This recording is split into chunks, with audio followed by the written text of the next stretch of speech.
And to that point, I want to thank the Bayshore Diner, owned by disabled submarine veteran Harry Anderson and his lovely wife, Dolores Bowman. It's very gracious of you to open your doors to these fine folks. And also want to thank Gigi Bowman and Jordan Kale for assembling this event tonight so that we can hear your voices and have access to what your positions are, as well as I'm sure the audience is going to have a lot of questions as well. So without that, why don't we start and go around the table. We'll start here with Toby, since you're right here to my right. Make an introduction, who you are and what you're running for. Sure. Thank you, Anna. I appreciate it. My name's Toby Overdorf, and I am a candidate for the State House District 83 in the state of Florida. Currently serve as the House Representative here in the state of Florida for District 83, and it's my first year within the district. I have been in the area here for about 27 years and have a small business. I do environmental consulting and permitting for a variety of different things, whether it be public or private. I have the current pleasure, as I said, of serving and look forward to potentially another year or Great. two. Thank you very much. Hello, my name is Betty Jo Stark, and I am running for St. Lucie County Commissioner, District 1. I am a Republican. I love America. I am a constitutionalist.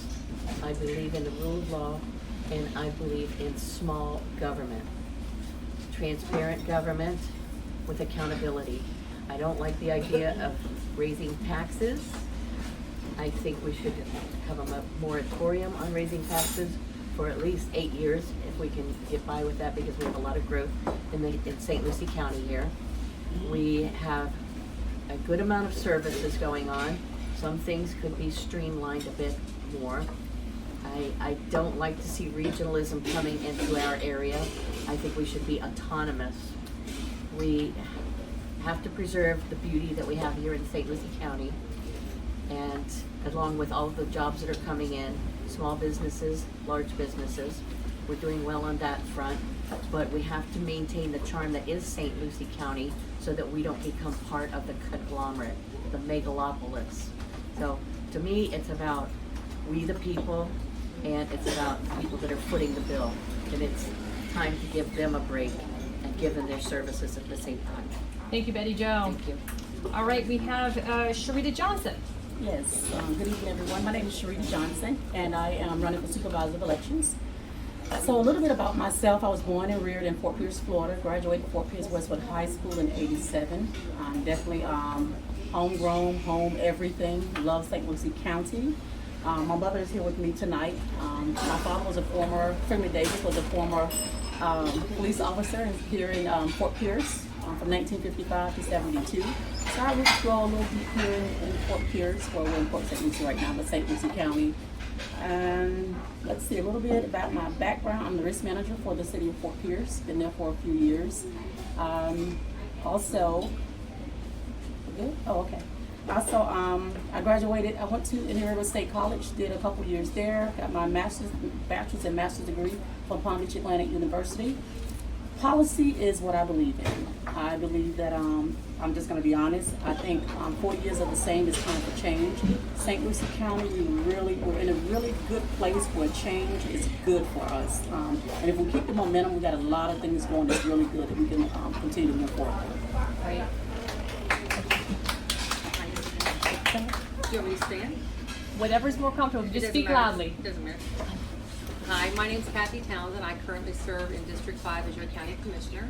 I've been serving and had the pleasure of serving everybody for 3 years. I am a small business owner. I am a native Floridian. I've lived here my entire life. I came to St. Lucie County in the early 80s with my 2 sons, and it's been a privilege to serve you, and I am pro-business. I have been supportive in trying to work with keeping the businesses here small to thrive, because everything that has been the focus in the past has been large government, big businesses and corporations, and that's not what St. Lucie County is. St. Lucie County is small businesses, and we do have paradise here. So I'm running again because I want to continue to make the difference in small businesses and continue to serve the people. And I appreciate you all for doing this, and I appreciate you for hosting this tonight. So thank you. My pleasure. Right, thank you. Hello, my name is Eileen Vargas, and I'm a Floridian, I'm a first-generation American, and I'm running for State Representative District 84, St. Lucie County, in 2020. I am a water girl. I love the water, everything about it. I'm a Treasure Coast girl also, since I was 6 years old. And I support the First Amendment, Second Amendment. I am pro-life. I'm a constitutionalist. I also believe in less government intrusion, and I believe in protecting our borders. My ancestors came here legally, and they had a hard-scrabble life, but they made something of themselves. My father became a surgeon, and my grandmother, she worked at a sewing machine for 12 or 13 hours a day in New York City.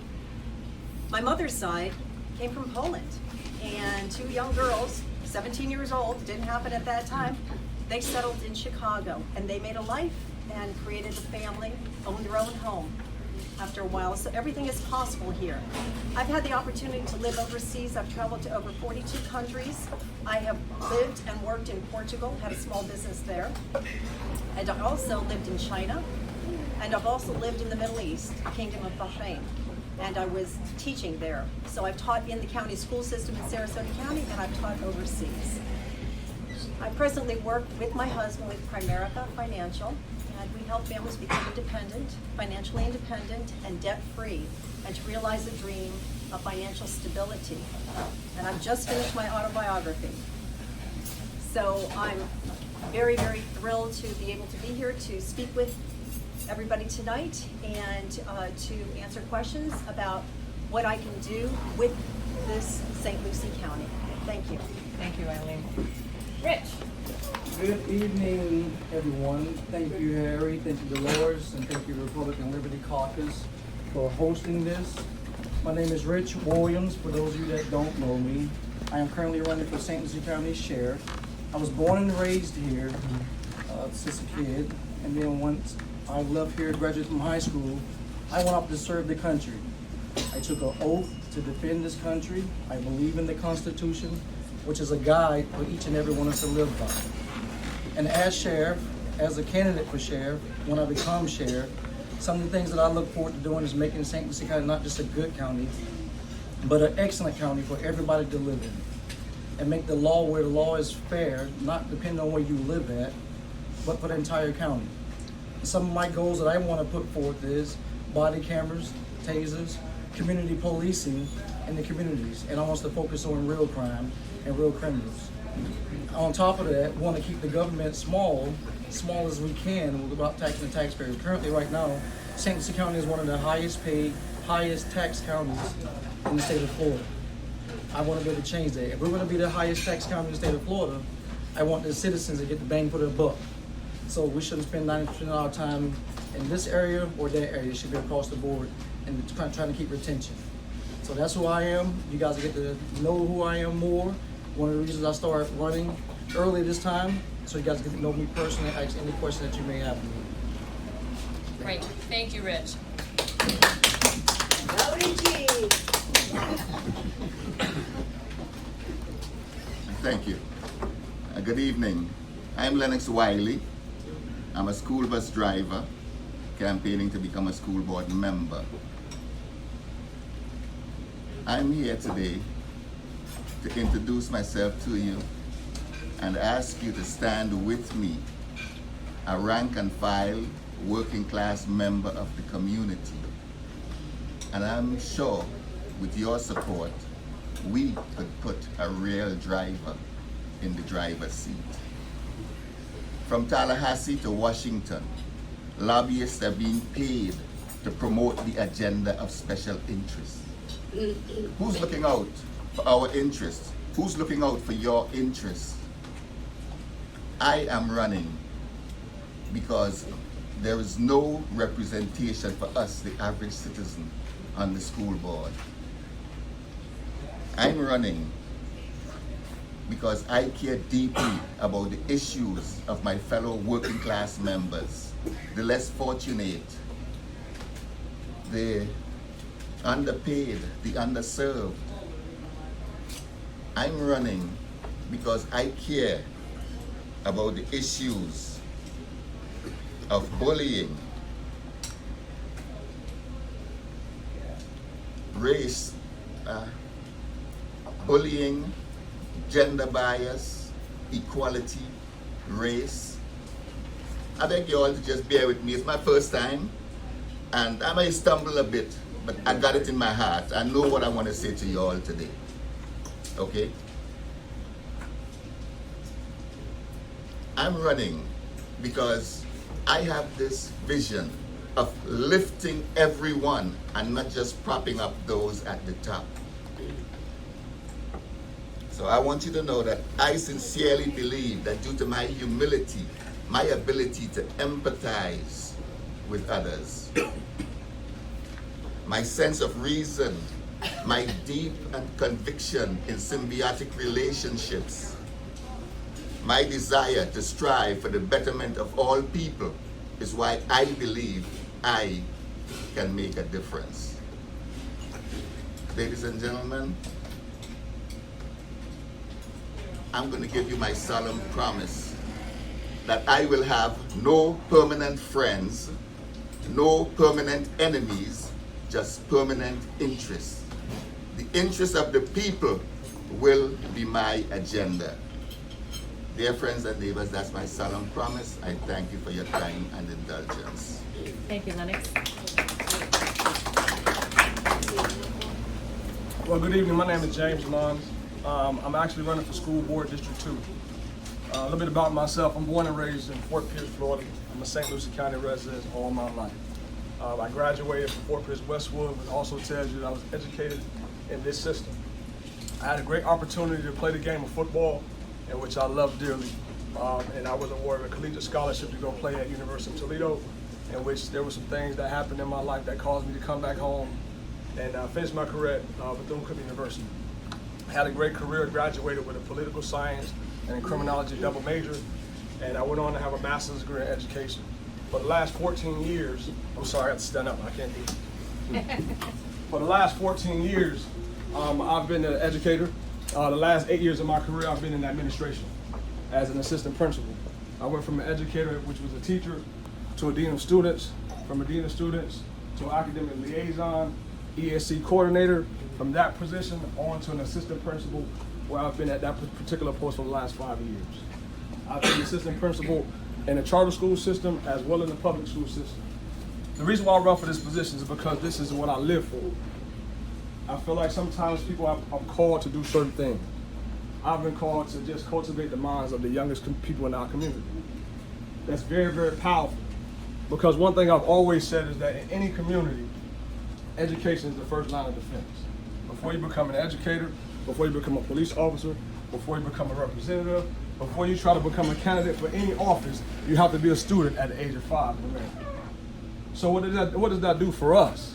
That allows us, the educator, which most of the time are sort of kind of the lowest paid, we understand that, but they have the biggest hearts. There's never been an educator that sat on the board, so to say, because you cannot be an educator in St. Lucie County and represent St. Lucie County, the people on that board. So I had to go into other means, in which I had to go to Palm Beach County and get my position as an assistant principal, and now I'm back in my county of St. Lucie to try to represent the people, the students, and the community on that board.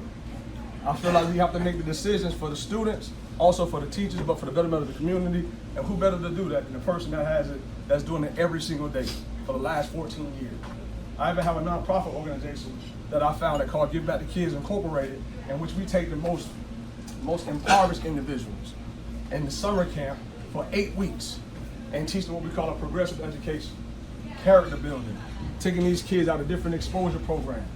Just this past weekend, just this past couple of months ago, we also took 40 kids on a camp tour from Florida to Georgia, from Georgia to Tennessee to North Carolina, and all the way back down here to Florida. Out of those 40 kids, we had 15 kids that were offered full ride scholarships to play the game of football. The other individuals, they were given something that was very, very valuable, priceless. The ability to see a college that they normally would have saw or seen had not been for the individuals that came together, those 4 men that came together to take those 40 to show them something different. So when you vote for me, you're not only going to vote for an educator, you're going to vote for someone that understands the community, that's from the soil of this community, but it has always had the personal interest as well as the community interest for us to be a better community. That's what I've been doing for the last 14 years. And whether I win or not, I'm still gonna do that. Because it's in me, because I am you and you are me, and these are my people. Thank you. Thank you. All right, let's start off with the first question. We have an array of positions here that you are all running for. Some are competing for directly at the table. It's going to make it a little interesting, which is exciting. But it seems that none of these positions really involve term limits. So this question is to the group, and we're just going to go around in the order that we started, starting with you, Toby, on term limits. What is your position on term limits? Are you for them? Are you against them? Why or why not? I'm absolutely for term limits, and have maintained that position since I first started, and will continue to maintain that even though being in office. I think that there's one area that we do have to focus on though, and that's the secondary problems that we've seen with term limits, and those being that there's not a lot of institutional knowledge sometimes. So if we're able to have the term limits balanced with institutional knowledge, that's good. And the second side is, one of the things that we're seeing is staff at the various institutions is actually becoming quote unquote more powerful, in that they're saying they're outlasting some of the folks that are elected, and they're saying, well, this is how we always do it. And so this is an area that we're learning about, we're understanding about a little bit more. So I'm absolutely for term limits. I think it's something we need to do. However, I think we also need to look at the other sides of it as well. Okay, so you're talking about perhaps limiting the staff as well. I'm not exactly sure what it will be, but Okay. at some point we're going to have to look at all of that. Yes. Okay. Betty Jo? Yes, ma'am. I believe in term limits, and at the St. Lucie County Commissioner level, 2 4-year terms should be adequate. A person should not have a quarter of their life or more in their one position. As Toby was saying, as far as the staff, it becomes an entrenched deep state unelected bureaucracy on all levels, whether it's here locally or as you climb the ladder and you get over into especially federal government. They're the ones that end up, the unelected bureaucrats, making decisions or making recommendations. And to me, that does not put the onus on the elected officials.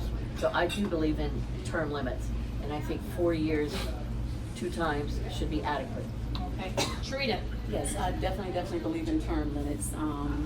Most CEOs are in positions for anywhere from 8 to 12 years. I don't see how anyone or why anyone should be in a position where you're elected 10, 15 times in one position. So I definitely believe in term limits. And for me, once I get into the supervisor election seat, for me it's a two-term. Because I think you get in there, you do what you need to do. Some things you may need to tweak, clean up, whatever word you want to use, and then move on. Make your mark and move on. Pass the baton to the next person to take it to the next level. Okay. Kathy, what's your thoughts? I support term limits. I too have been very vocal about that. The first term in, you're learning, and especially like in Toby's position where it's 2-year terms, you run the first term, you're still learning. And so there's an advantage being a commissioner or constitutional officer because it's a 4-year term. And so I am torn between if it should be an 8 or a 12, a 2 or 3-year term, only because by the second term is when you finally have it. There's a lot to learn in government. There's a lot to learn about the people you sit with. And like in my case, I sat on a commission board, and 2 years later, we had a new commissioner come in. And so you have to learn the dynamics all over again. Because it's not only about learning the law of what you do, but it's learning about how to work with the people that you have with you during that term. And so I support term limits. I think that 2 terms is more than adequate. I think that after the 3rd term, after the 12th year, you've lost your passion. You've really lost your reasons to why you ran. You become ingrained. And I don't think that you really faithfully are out there to support the people. All right. Eileen? I have to concur. They have some very valid points. When you are in office too long of a period of time, you lose the pulse of the community where you started. And it's just like moving up the corporate ladder. You don't know the day-to-day or understand what is hurting or what is helping.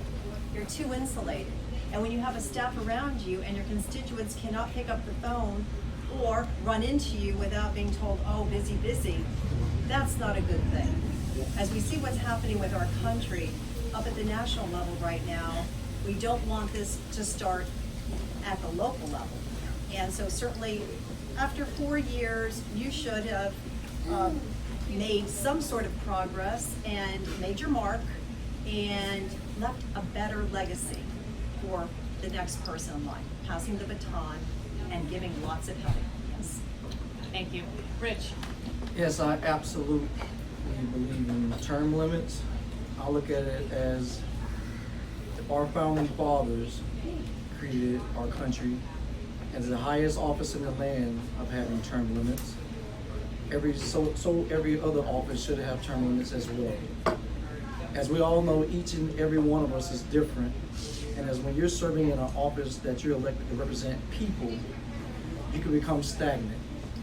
That's what I learned in the military, as a military leader myself. We don't leave people in offices or positions, leadership positions for a long period of time. Absolute power breeds absolute corruption. You hang around certain things, you create little cliques in different areas. I personally already signed the pledge for term limits already, for the U.S. term limits. Just look on our national level at what we have up there right now. Sometimes we have gridlock more than actually getting things done. And when you're talking about term limits, it shouldn't take you, as most of these guys said already, and girls at the table already stated, if you're there 12 years and you're over that, what else can you do? What more can you do? Let some new ideas come in and represent the people, represent those offices. It's not a job where people come in and they say, I'm gonna stay until 20 years and retire with a nice retirement check, and I'll just sit and hold this office and hold it hostage and hold the people hostage. Because then people become afraid of you, they won't speak out, and if you're in certain power positions, and you won't get a true pulse of what's going on in the community. Okay. And so I absolutely, I'm in favor of term limits. Thank you. Lennox? For me, personally, I think 2 terms would be sufficient. However, I am reluctant to impose term limits across the board. Because how can you say on the one hand, you want to give the power back to the people, but on the other hand, you're taking it away from them, because the people have the power to term limit anybody who's in office. Elections are held every 2 years, every 4 years, and the people can say, we don't want you, get out, we're going to put somebody else in. And if we impose term limits, then we are taking power from the people, not giving power to the people. That's my position. Okay. James? I think Lennox makes a very valid point, but I am in favor of term limits. The reason being is because I understand that in education, every 12 to 13 years, we graduate a brand new generation of people who think different, who feel different, who even take criticism a lot different. We hear it all the time, these kids are a little different, or you wasn't raised like I was raised, right? And that's true. So I'm definitely going to say I would think that maybe 2 terms is enough, but if it stretches to 3 terms, 12 years, I think that's absolutely enough. Because like I said before, in education, every 12 to 13 years, we graduate a new generation of people, and I see it every day. They think different, they move different, and the way they feel about certain things, certain issues is a lot different. So bring those new, fresh ideas in, pay it forward, and let's start grooming a new crop of people to make sure that the world continues to be progressive. Great. David DiCrescenzo with the Patriots Press has a follow-up question on term limits. It's a quick one. This is for everybody. Some of you addressed it, some of you didn't. Would you term limit yourself? And I mean seriously. You say that you're all for term limits. Would you go in there for 3 terms and say, I did my best, it's time to pass the baton? And seriously, would you do that? Stop right over here. Not only yes, but I've also signed the pledge to do so, and I've been recognized in doing that. So yes. Betty Jo? I say absolutely.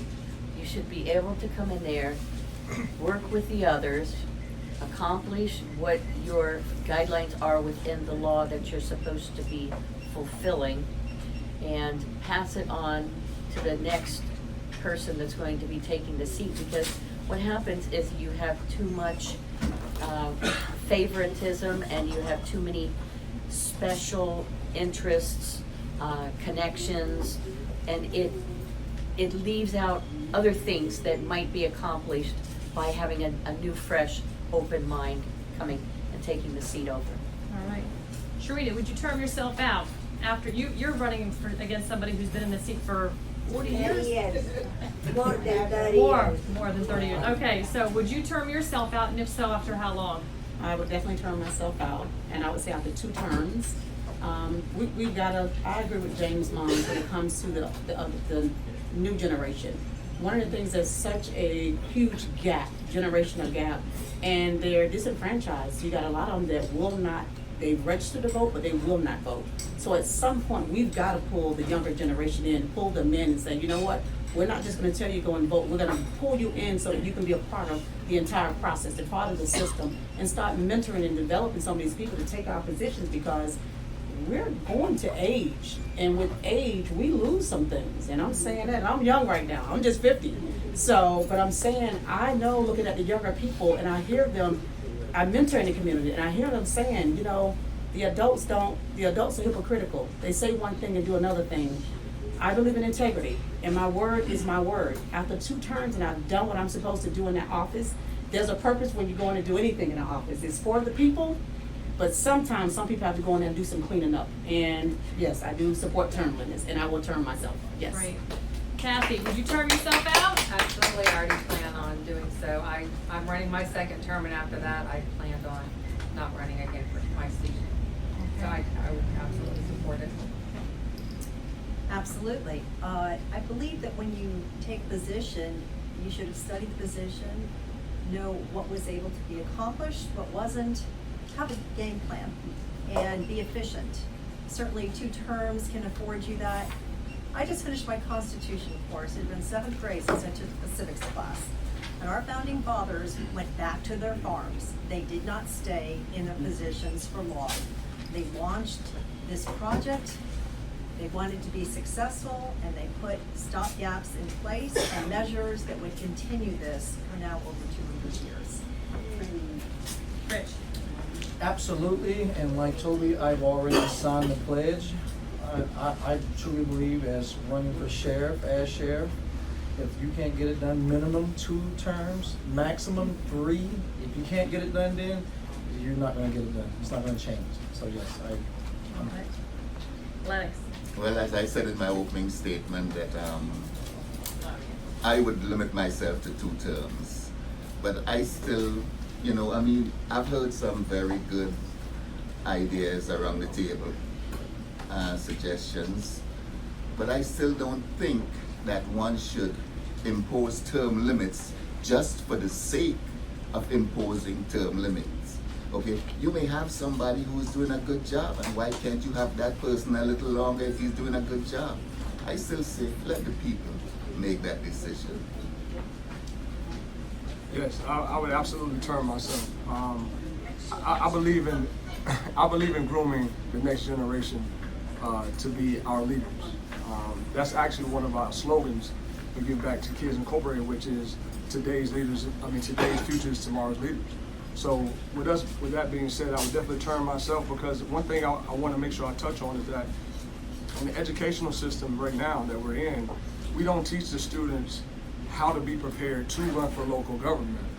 We teach them about the forefathers, we teach them about all the different types of things that happen in our history, but we don't teach the kids how to get ready to run for office. How can you become a local sheriff, or how can you become, local representative? That is not even inside of the curriculum. Why is that? Because it's up to the community to make sure the kids know that, when a lot of people in the community don't even know how to do that themselves. So we have to get back to the educational piece and teach those kids that, and then we give the power to the people, because the people are one of them. So of course I would term myself. Okay. So we're talking a little bit about education right now, because you just left us there, and I think it's a great segue, Toby, to talk about the education system in this country, but specifically we have federal education mandates and we have state and local. From your perspective, and I'm going to ask this to everybody, how do you want to see the education system defined in the future? If you had the ability to change everything now and make changes, what would you want to see happen? How long do we have? What is the biggest sweeping reform you'd want to see happen right now? Do you want to decouple federally? Do you want to keep the power in the federal Department of Education? Do you want to get it decentralized down to the state level, local? How do you want to see it work? Well, I think what we've got right now is a system where everybody's trying to achieve a goal, but they don't know what the goal is. And the measurables that we do need to have the benchmark measurables where we can compare a student in one county to another student or a state to a state. But that doesn't mean that we need to have a federal mandate that says we have to educate our kids in a certain way. I think that the choice of education ultimately comes down to the person who's being educated, number one, and number two, to the parents as well who are having that education with the child. So I think that the personal choice of how you're learning and what you're doing should really be implemented. And I do believe that there's a basic curriculum. And I think it obviously need to include civics associated with that. I'm proud to have voted to have a civics class back into the Florida education system this year. And so this is something that I think that it really boils down to a personal choice issue without a federal mandate and coming back to the states and ultimately back to the classroom itself. Okay. Betty Jo. All right. Originally, we did not have a Board of Education federally. And so that is another bureaucracy which is not that old, but it's just what it is a taker of money. So it's a redundancy. I believe that it should be states' rights to define the education curriculum and implemented locally. The problem is, one of the things I do is I go with the Convention of States and I do Constitution in the classroom. These kids are yearning to learn history.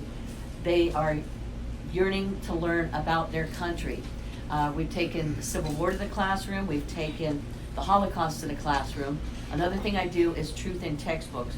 These textbooks that are coming down the pike, I'm thinking of Houghton, Mifflin, and I can't think of the other name now, but they are teaching revisionist history.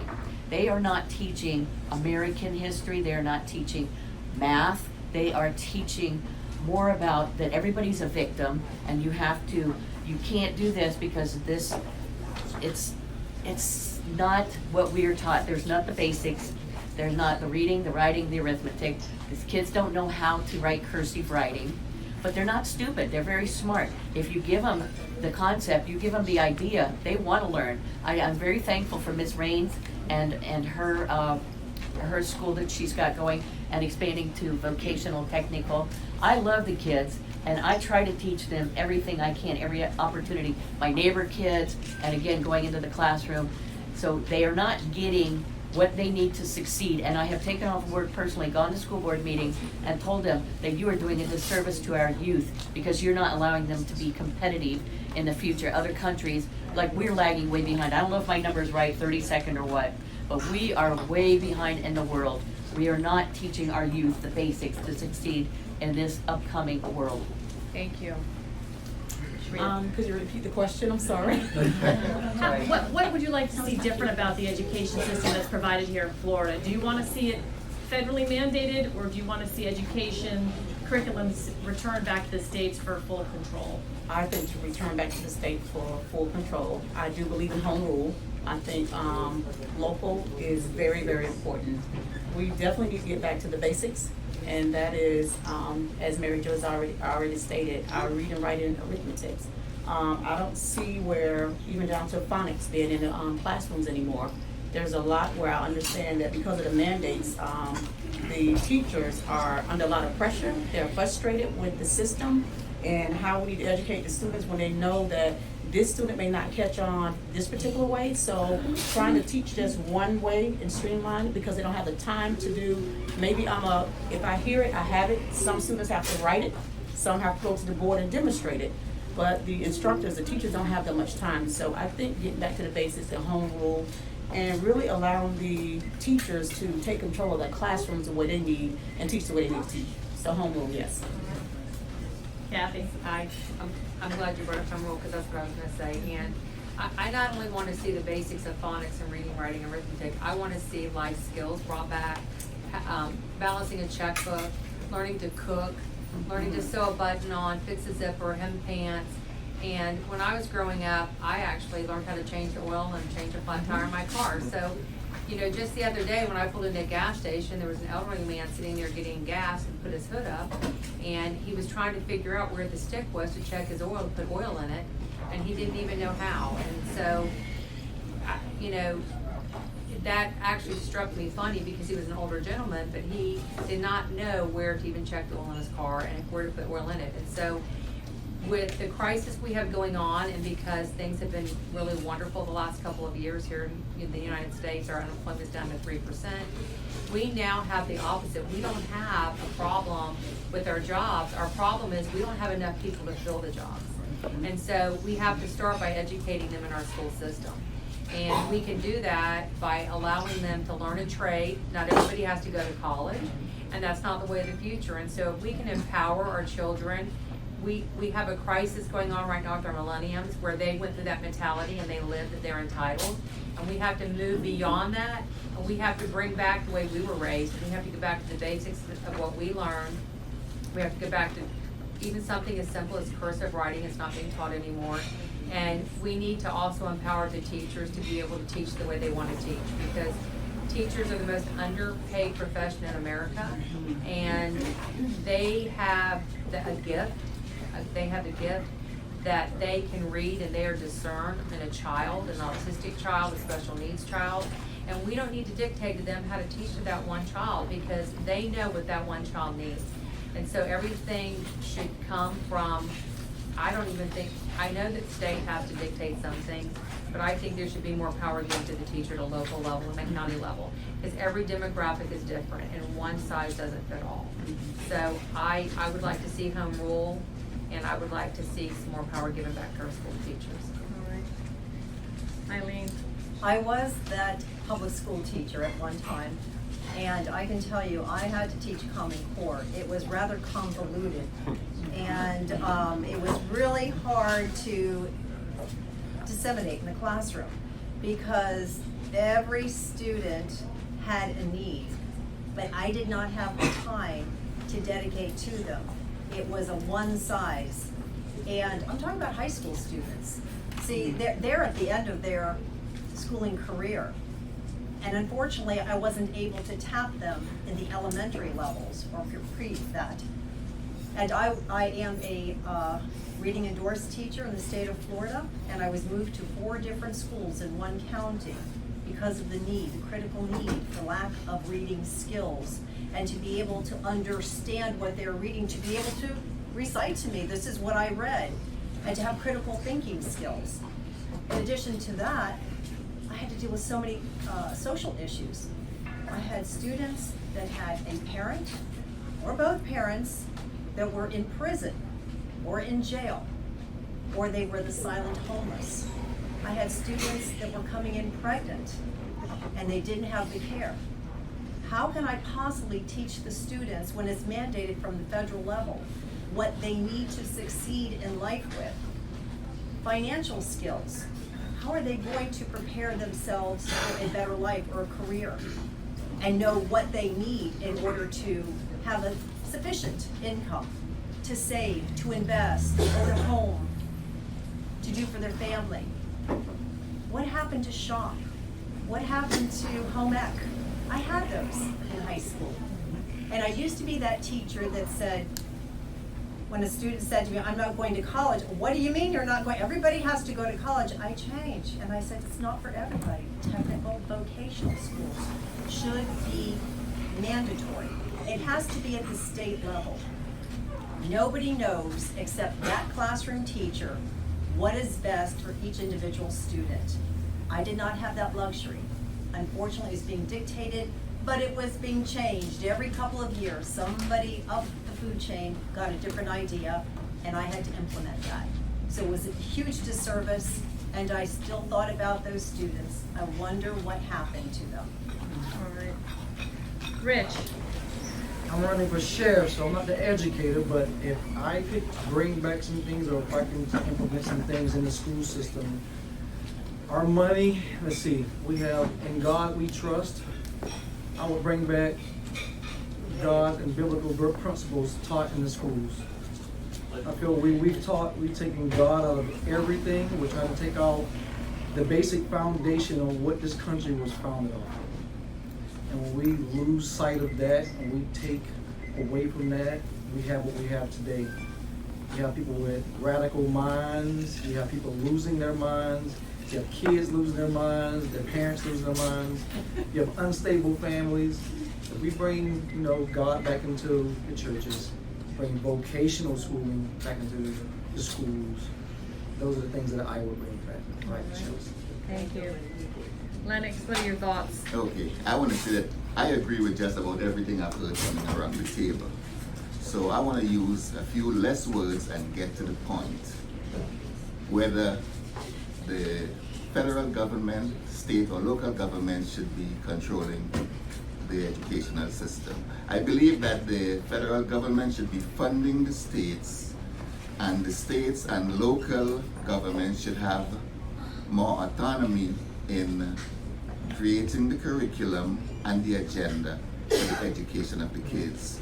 I can tell you the story, like most people did, about the parent who was chasing after my school bus 2-3 stops down the road every morning, until one morning it got to where her son was knocking on the door. I'm trying to drive away and scare the daylights out of me.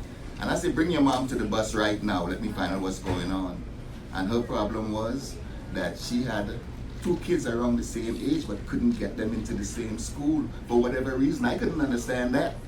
Okay, and she had to take one kid to one bus stop, then rush back to the other stop to bring the other kid to my bus. And I mean, as a school board member, you're gonna call me directly and I'm gonna fix that. So we gotta bring it down to the local level. I could tell you about, I'm an ESE driver now, and I have an ESE kid on my bus, and one day I was told he's suspended for 4 days. And I asked why. He struck a parent. So I said, how could he? He's in the school. How could a parent get that close to him? But that's beside the point. The point is that this child was suspended. He has no clue that he's been suspended. He doesn't understand whether he's going to school or not. He just knows it's another day, if he knows that much. So what I saw happening here is the parents were being punished for something that this child did. This child is highly autistic, and he had no control over what he did. He didn't even understand what he was doing, but the parents were being punished. So I want to see more of it coming back to the local level where better, sound decisions can be made. James, Could you repeat the question again, please? from a educational perspective, do you want to see education decoupled from the federal government, more control return to the states? That's an interesting question, because I definitely think the states need to have more control over their educational system as far as the curriculum and that's concerned. But at the same time, I also understand that the federal government has to be the overseer of certain things. For example, when we look at, I'm going to piggyback off of what Lennox stated, a student that's classified as exceptional student education. The federal government looks at that student and says that if there's anything that happens to that child, right, the state is not going to be responsible for that. We're going to take up the slack, and we're going to make sure that we handle that the correct way. I think that when the federal government handles that particular piece of it, because of the magnitude of how many exceptional students we may have across the country, yes, they need to look at that piece of it. When you're looking at the curriculum side of it, it needs to be given to the state. The reason being is because each state has different things going on. For example, here in Florida, our cash cow was the orange. You understand that? In Georgia, it was the peach. So therefore, when they're talking about agricultural curriculum, that agricultural piece of the curriculum needs to speak directly to that particular state. We're talking about getting students ready for jobs in the community. We need to look at the community and say, what jobs can these students take up in this community right now? The students that's not going to college, right? So when we're looking at Erica Raines, looking at the vocational piece of it, and I see that they're doing marine things, right? Because here in Fort Pierce, Port St. Lucie, Stewart, Jensen Beach, this is the best fishing area in the country. So why not have a boat? Why not teach these kids how to get ready to how to wash a boat, how to make a boat, how to build a boat? And now we start selling those boats and start making money in our community. So of course, I think the states definitely need to have more control of curriculum, but I also think that sometimes the federal government has to be an overseer of certain pieces of it. Not all of it as in totality, but just maybe certain pieces of it. So therefore, the power is kind of, it's a mixed power to me. That's what it should be. Okay, great. Next question we're going to talk about is jobs. Since the last couple of years, we've seen a significant increase in jobs around the country. Here in St. Lucie County, the largest employer is the school system. Right. So that being said, Toby, what would you like to do to increase jobs coming from other areas, and what sort of areas would you like to see them coming from? Well, I think we're actually doing that now. And a couple of the items, and going back to the educational theme, is looking at the vocational side. One of the reasons that traditionally St. Lucie County has had the school board as one of the largest employers is because we haven't had the employers, the options here, and we also haven't had that skilled and trained workforce. I think that from the school board to the various municipalities, they've recognized that, to our business partners, and we're now putting in place those opportunities to get the skilled workforce and the skilled trainees out there. As a result, we're seeing everything from the port opening up with a variety of mechanic and yacht repair businesses there, to we're looking at high-end manufacturing coming in, Tradition facilities now. The Tradition land has a tremendous amount of opportunities there for skilled workforce and for whether it be in the electrical industry or others. So I think you'll soon find that while there may be one large employer, there's going to be a multitude of smaller employers, smaller opportunities that will provide that large system overall, that will provide a heck of a lot of well-paid, well-skilled jobs. All right. Eddie Joe? You say the school board is the largest employer. If you look at the top of the school board hierarchy, they've got a lot of, they're very top heavy. And to me, it's not necessary to have that many bureaucrats overseeing them. The money on that aspect should be trickling down to the actual teachers and to the people that are teaching.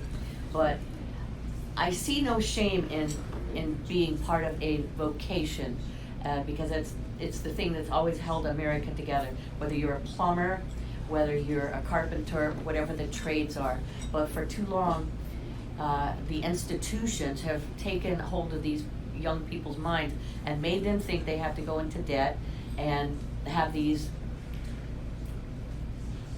have to go off to college and learn. Okay, to me, they're not necessarily teaching them skills they need to survive. The job aspect here, I love Indian River State College. They are doing a lot to train and teach. I think their sign says they're the #1 college in the country. And I've gone there ever since 1986, 87, and I've gone IRCC, IRST, and University of Florida. We've got places here to teach, like Mr. Mons was saying, aquaculture, okay, or the water, making money with the boats and such like that. That's one of our big things, draws with the jobs, like Toby said, working on the port, and that's coming into town. But we've got all these new houses going on. We're gonna need people to keep and maintain all of the things that go along with having a community. And it doesn't necessarily mean that we need more attorneys and more institutionalized individuals. So jobs, they can make quite a good living actually, being plumbers and being carpenters. So supporting within our own ranks and making use of what our area is. All right. Sharita, how would you like to see jobs increase and bringing in a different variety of jobs available to St. Lucie County? Well, I think we're actually doing a very good job now with bringing jobs in. We've done what we need to do as far as the education system. It's gotten much better with the grades. We have industry that's coming in now that's actually seeking to be in St. Lucie County now. So I think how would you like to attract other industries? What would you like to see happen in St. Lucie County? I know as supervisor of elections a little out of your scope, but it is. However, yeah. Well, thank you.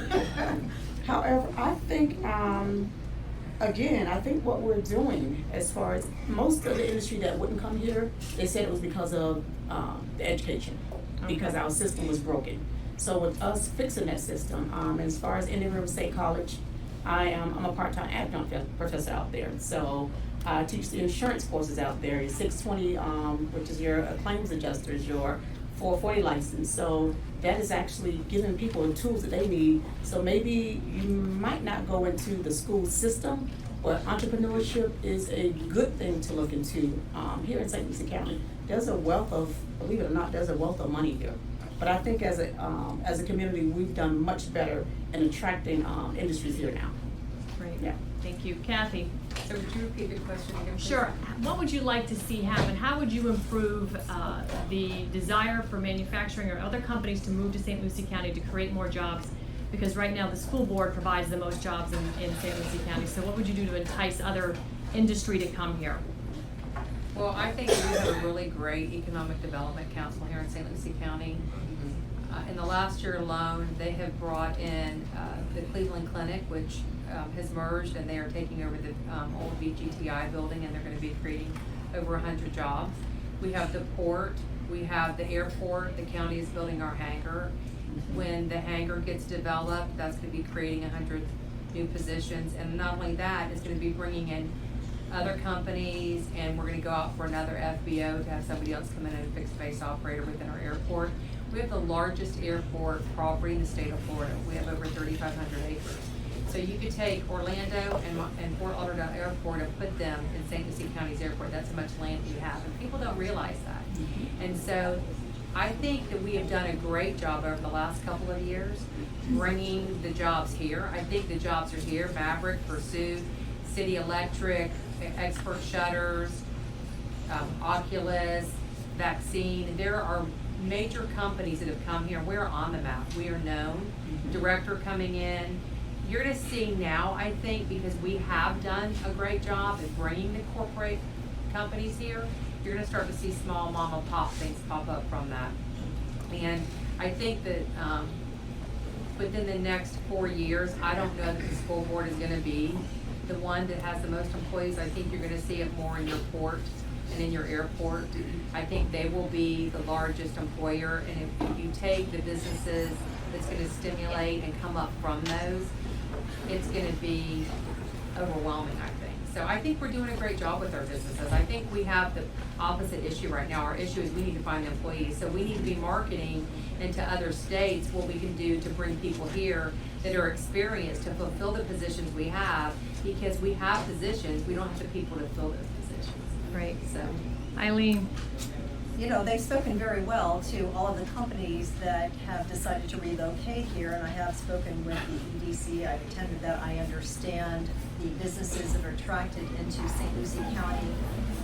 There are 30,000 homes being built in the western part of the county, and those are homes that do need to have quality craftsmanship, the finishing, and also the construction and the fabrication of materials. But also there's the biomedical industry that is also coupled with the Cleveland Clinic. There's the expansion, HCA is making an expansion into their hospitals too in St. Lucie County. I think that by courting other counties that are being penalized with a huge, huge tax impediment to their growth, that I think that's something that we could do more outreach. And as was cited, the airport is expanding. We have the largest port facility for marine refitting that's going to be right here in our backyard. And so certainly that brings a different dollar value to those employees that do have those skills that can be taught well and will be contributing and be able to support themselves well. So St. Lucie County needs to be shouting about what they have to offer and letting other states know, especially the high tax states, and there are many of those that are fleeing to Florida. Individuals, small businesses, or parts of larger businesses. Okay.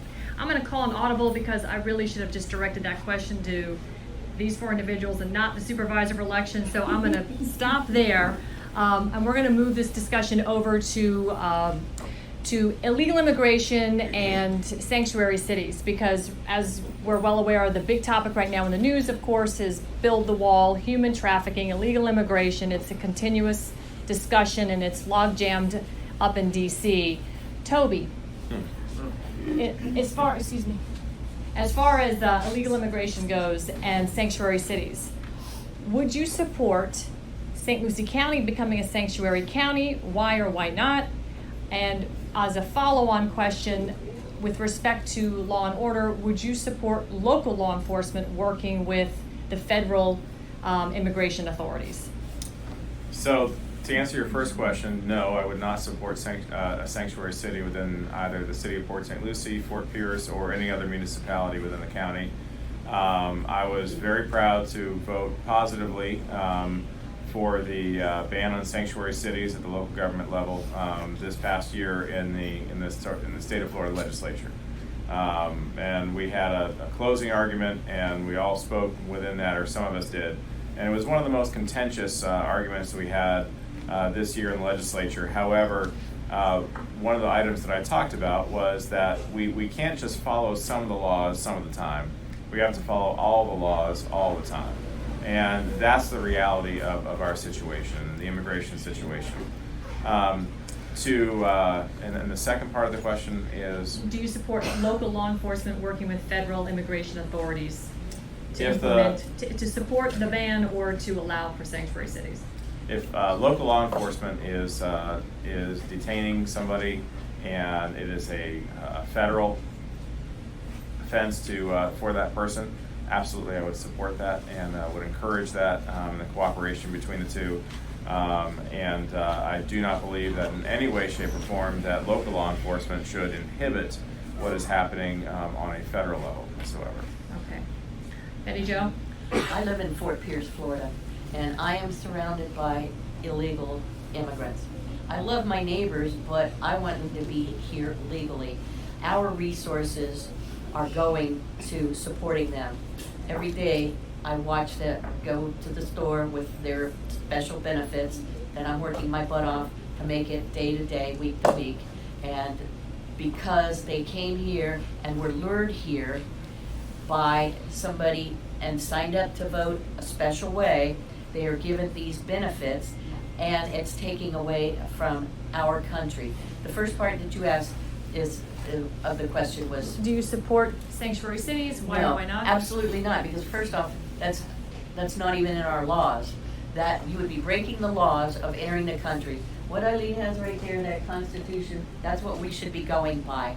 That's what it was all about. And the people that have these sanctuary cities, look at how much they're failing. I come from Miami, I was born in Miami, but I've lived here half my life. And look what's going on down there, it's crazy. Because anything goes, and with the sanctuary cities, you've got all that MS-13 crime, you've got all of these people that are thrown out and come back in. I support ICE, I support our law enforcement. I do not support sanctuary cities, I support the rule of law. And, I love my neighbors. I work hard to try to tell them, listen, this is human trafficking that's going on here. This is Pueblos Sin Fronteros. I try to explain to them, this is communist money coming from outside of Chicago and that's luring this whole caravan here. So it goes against my grain. It makes me angry as an American that's working my butt off to make a living and to keep our community safe. So I think you got how I feel, right? Okay. Can I call an audible? Can I come back for 1 second? Sure. One of the items that I also didn't touch on was, I think that one of the reasons I feel so strongly about this is the respect for all of the individuals that did this correctly. And there's so many individuals out there now that have gone through the paperwork, have gone through years. I realize our immigration system is broken as it currently exists, but there's so many people that have played by the rules, and there's people in this room that have done that as well. So out of respect for them, that is what I feel so strongly about not allowing for sanctuary cities within our state. Okay. This impacts elections. We've seen a lot of illegal voting that's being clearly documented now, and I think a lot more is coming out. Judicial Watch has done great work there. Yes. What are your thoughts on sanctuary city? Would you allow that? Would you be for that? No, I'm not. I agree with Toby, one of the things that he said, and also with Betty Jo. Here's one of the things that I would say is, let's do it right because it's just right to do right. Even down to the immigration and helping people. And I'll be honest with you, we're doing some things come September. to help people go through the immigration process. We have some lawyers that's out of Orlando that's helping folks to get the documentation right. And as Toby said, our system is broken. We know that there's a broken system. And one of the things that I think most of us at this table, the reason why we're as passionate about the positions that we're running for, because we realize in some of these positions, the system is broken. And the system is made up of people. So when we get in there, we make the changes that's gonna better the people. So for me, I think we need to do our best to, those that are here that are, we know that they're doing crimes, do what we need to do to clean up our streets, okay? But I still say our immigration system is broken. Do what we need to do so that people fill out their paperwork, get the things, get legal, and do what they need to do, and we move on from this. Okay. Yes. Kathy, do you support sanctuary cities? No, I do not, and I agree with the two ladies and gentlemen before me. And for me, that is something I get asked often. And you know, what I say to people is, we cannot go to any other country illegally. So we shouldn't be opposing the same things on that. America welcomes you. America welcomes everybody. But there's a process. And you can come here and you can visit and you can work on a work visa. But there are rules. You have to follow the rules. And I want them to respect what we respect when we go to their country. And America's lenient. You can come here and get away with things that you will not get away with in any other country. And even the people that are here and that came here from Haiti, Jamaica, Canada, wherever they came, those that came here and did it right, they stand and they are proud Americans today because they honor our Constitution and they honor America. And they did it, and they did it the right way. And they will tell you that they support and stand with those of us that were born Americans. They did it, and everybody else should do it that way too. So I feel a lot like Betty Jo also. You know, I work very hard every day. I'm a small business owner. And when I have somebody to come to work for me, the first thing I ask them is, I need proof that you are a United States citizen, and you need to give me your documentation, and I check it, because I'm not going to take somebody that's not an American and not here legally and take away a job from a man that is here that is an American and born American. If people come here and they live off our government, when we have people that have served in our military, and we have people that have went out, and school teachers and police officers that are now homeless people in the woods, and our government is failing them, but yet we help illegal aliens and illegal immigrants that are here in our country. And the system is broken, and no, I would not support that. So I'm really glad that it's a topic, because I'm hoping that we can be the leading country to fix that, because right now I feel we're the only country that's failing that. Okay. Eileen? Absolutely not support sanctuary cities. It is dangerous. What about local law enforcement? Would you support local law enforcement working in tandem with federal immigration authorities? Absolutely. You know, part of the educator in me is I'm going to model something here. I brought my passport. I brought one that's already canceled because I don't use it anymore. It's too many. And I brought one that is active right now that I come in and out. So having said that, this being the canceled one, every time I went to work in another country or reside there, I had to have a visa which was stamped. I had to have an invitation. So that's one. Every time I went into a country to get ready to work, I had to have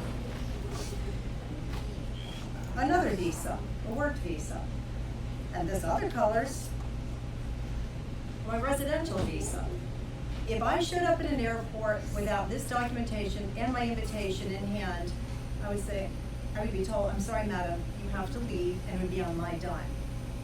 Now, this is the way the world handles it. This is the reality. The reality is not that you just come into a country and stay forever and duck from the police. I do believe that local law enforcement and federal authorities have to work together. The local have their finger on the pulse. They can expedite the process without dragging it out for years. There are too many citizens in our country, all ages, from infants all the way up to older folks, that have been injured or murdered because of the sanctuary city that has been allowed. This is so far from our Constitution. I feel very strongly about the fact, as a daughter of an immigrant, my father came penniless. My grandmother stooped over her sewing machine for 12 to 13 hours a day. My father was in a citrus crate behind her chair. There was no kindergarten. There was no nanny to take care of him. And that's what she did in order to survive. She made the hats with the chiffon, you know, that the ladies of that era wore. So she did what she needed to do. And she recited the words so that she could get through immigration. Yes, I'm here with my son. Whatever she needed to say. She spoke no English, but she assimilated into our country. She loved our country. She paid her taxes. And my other side, the Polish side, they came over also. And they scrubbed toilets. And they cleaned offices. And they did what they needed to do. And they learned the language also. There were no handouts. They were too proud. They had the dignity of a job, and they had the pride of a paycheck. And I think that this chain migration must stop. It must be merit-based, as in any other country. All right, thank you very much. Rich, you're running for sheriff. You're going to be dealing with some of these lawbreakers. What are your thoughts on sanctuary cities? Well, I'll tell you like this. What's the purpose of having laws if we don't follow them? I do not agree with sanctuary cities. From my own research and my own homework currently, the sheriff's department here currently does not play well with the feds that look for illegals. That would change under Sheriff Williams' administration. I would definitely partner with them. It's unfair to the people who came in, and it's a spit in their face, that came in the right way, that worked hard to get here, that's sitting on a list somewhere that wants to come to this country. And you have people just run into the country and say, well, it's the government fault now that my kid got hurt, killed, or whatever because of your actions. You know, it's a shame what we see at the borders. How would you work with federal immigration authorities to partner more cohesively? Well, what we can do is that as a sheriff in St. Lucie County, the sheriff has power within that county. The feds has power without that county, outside of that county. So what you want to do is bring, if you don't have the resource, you have the manpower, and you know as a sheriff, you have a problem with illegals, a lot of illegals in your county, you can work with those federal partners from around the country pretty easily and say, hey, come on board with me, here's a strategic plan, this is how we're going to do it, we're not just going to go out and just beat people up, we're not going to make it all inhumane, we'll make it humane, we'll abide by the laws that are in place and work with them, bring them in here and use their resources instead of putting the burden on the taxpayers that are already here. As you can see, with illegal immigrants here, I was looking at a study last year, and it was talking about the healthcare system and how illegal immigration is almost bankrupting the healthcare system as we stand with it right now. So we got to put we can't just put band-aids on it, can't just talk about it, have to actually put some meaningful things in place. We already have the laws in place, we need to make up any new ones, follow the ones that we have on the book, and work with our partners to bring them in place and get it done. Great. Lennox, Okay. you're going to be on the school board potentially. Yes. And you'll be potentially educating some of these illegals that are here. Are you in support of a sanctuary city? Why or why not? And would you support local law enforcement working with federal immigration authorities Okay. to clean that up? First of all, I would like to say I feel a little bit deprived that I didn't have an opportunity to answer the previous question, which I think I had some pretty good contribution to make in that respect. As far as sanctuary cities and so on, like you said, I'm running for school board.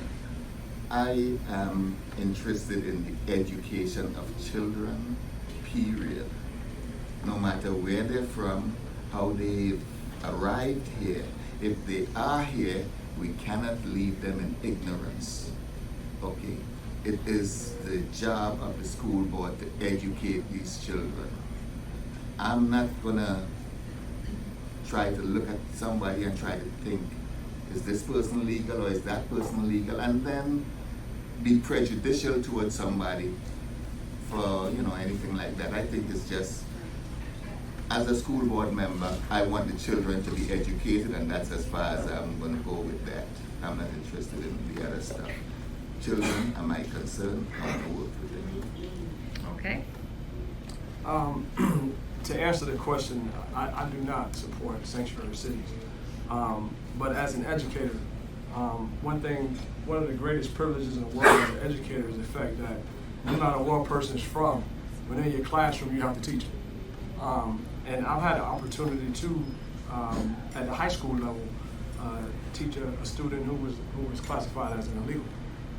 And she actually graduated from Fort Pierce Westwood High School with a 3.8 GPA, and she scored a 1250 on the SAT. This kid could not go to college though. Because this kid was illegal, she didn't have the proper documentation that it took for her parents to receive the financial aid program for her to go to college. So therefore, she didn't have the financial means in order for her to get to school. And because of her background and the paperwork being not where it needed to be, she couldn't receive a scholarship. So in essence, that child is suffering because her parents made the grave decision to try to come here illegally. And I've always said this, and I'm going to continue to say this, that it took her 13 years to get to that point. Within those 13 years, I think that her parents, if they did come here legally, should have sought the means to go through the process the correct way, so that way eventually, if you have a bright child like that, that child can become like you, a Polish immigrant, and you're the product of a hardworking individual. And that children could have been a product of that hardworking individual. So I can't support a sanctuary city that won't give the child an opportunity to get the right things that they need to be successful in 13 years. And being in Palm Beach County and working in that county, and I've also worked in Palm Beach County, St. Lucie County, Indian River County, and Martin County, and I've seen on the Treasure Coast what does happen in situations like that. When you have the brightest minds that don't make it to the next level, that can't receive that job, that's left in what I call it, in idleness, in solitude, their mind starts to wander. And an idle mind is a mind that's thinking about doing something crazy. So that's why in education, it's an honor and it's a curse at the same time to have a sanctuary city, because we want to teach you. We want to see you get better. We want to see you progress. But then at the end, when you get to that 13th year and you get ready to go to college and you can't, that's heartbreaking. And for that child and for that child's children, that could put you in a detrimental situation. So I can't support that. All right. I believe David DiCrescenzo has a follow-up question. Yeah, I do. You can't talk about sanctuary cities without following up with this question. And it's a major problem. I have been doing a lot of writing about it, and I have tried to get in touch with the governor about it, and because it affects every one of your seats ultimately. And that's the question of voter fraud. I have some great ideas how we can reduce that, but I would like to hear from each of you briefly what you might propose to reduce voter fraud, which is becoming more and more rampant all the time, and especially given that there is a certain political party, who I will not mention, but it's not Republican, so you can think about it yourself, who have got it pretty much perfected. In 2020, we're in deep kimchi if we don't get this thing fixed. There you go. Toby. Yeah, you could start with somebody else. Just go around the table. Well, we know. Along the lines of voter fraud, we actually put in a pretty comprehensive voter reformation this year. It basically went through the balloting system. It's going back to supervisor of elections. And so there's an area there where we are focusing on. I think you'll see some more coming out this year as well. The second part of that is that I know that there's now a constitutional amendment that has been filed that looks at citizenry, and it's associated with the actual population and the census being taken as well. And we are actually looking on the state side of changing it from all citizens to only a citizen. As far as how it would start. This is one of the constitutional amendments that is being put forth, and I know the governor hasn't taken a position on that at this time yet. So long and short of it, I think that the single best thing that we can do at this point in time is to ensure that everyone does in fact have a voter ID that is presented at the voting booth. I actually believe that although the vote by mail is very convenient, and that a lot of people do it, it also has a rampant opportunity for fraud there as well. So I think those are some areas we really need to focus on and look at. So that's what we'll be doing leading into this election year and looking at new laws there. Ready? All right, I'm Republican Executive Committee, Precinct 13 Committee Woman. I volunteer, I take time off of work. I never go on vacations. I take the time off and do all kinds of weird things. So another thing is I'm a poll watcher. So I go down, we have four different precincts down at a fence center, and I sit there like a little hawk and I'm watching. The ladies at the front desk, they're pretty good about taking the ID and checking them in. Every once in a while you get somebody that doesn't have their thing, they go over to the special little corner. They do put out the provisional ballots, of which I sat there all day long and watched. There's a couple of little, with the hanky-panky going on there, of folding things up, and you don't know if they're walking them over. So if you have moral and virtuous people in those positions, which most of them are, actually at the polls on the day of election, then you have a good election. And I think a lot of the people that work for the supervisor election are very good. It's some of the volunteer poll workers that I worry about and putting things into the machine. And also, again, what we say, as I go back to the illegal issue, I talked to my neighbor. She signed up to vote, not Republican, because she signed up, but they're automatically taught not about the values of voting, but how to vote because they're fed propaganda. All right? As I stand outside of the precinct and I watch, there's this lady, Kathy knows her name, she has these handouts that tell everybody how to vote Democrat, and just the names of that, and how to just vote that. All right? So if the people, if they're not educated, if they don't know enough to become involved, they're voting because they're given free things. And that's where the voter fraud comes in, as well as your Secretary of State program, which was funded by George Soros to try to ensure that at the end of this, the decision-making would be made by the Secretary of State, hopefully that he bought and paid for. So yeah, that's voter fraud, it's going on, and it's just gotta be watched like a hawk. Right, thank you. All right, so I'm probably the only, I have my purse here, I'm probably the only Democrat in the room. And I am, all right. Sorry to put you on the hot seat like that. No, absolutely, that's exactly what I was getting ready to say, that I'm an American. And I think integrity is everything, okay? Integrity is number one. So we definitely know that there's voter fraud across the nation. We definitely know we had some improprieties here in St. Louis County as well. We definitely know that. So one of the things that I think that we need to continue to push is you do need identification when it's time to vote. We do. I think we need to go through the rosters to make sure those that are registered, that they are truly registered, that they are living, all right, that they're not deceased. That those that are registered, to make sure they are definitely properly documented, I think is very important. And then I think we do need to go back through some training. There are some people that I know who said that some of the times people are given their ballots or given how to vote. One of the things I think we need to start doing is doing some pop-up, even at supervisor elections, because I think as a human being, at some point, and I may not see it in my time, but I hope my children, we can get away with this party stuff and start looking at people and individuals and being Americans again. You know, meeting in the middle and saying, you know what, let's do what's right. And I'm going to say it again because it's just right to do what's right, okay? I believe, and that's probably one of my issues, that I am black and white. I don't care about that gray area and who's what. If it's wrong, it's wrong. I don't care who you are. So if you're not documented and you're voting, you're wrong, okay? Going in there, cleaning up the registers, getting some things done right, looking at and doing some of the tough things that may not be the warm and fuzzy, that probably will upset some people. And this time of age, we should not care anymore who we're gonna upset as long as we're doing the right thing, okay? Going to some of the polls and some of the things that I can tell you that I've seen with my own eyes that was really disgusting, it was really appalling. We've got to do some things differently. We've got to do some things differently when it comes to the supervisor of elections office, okay?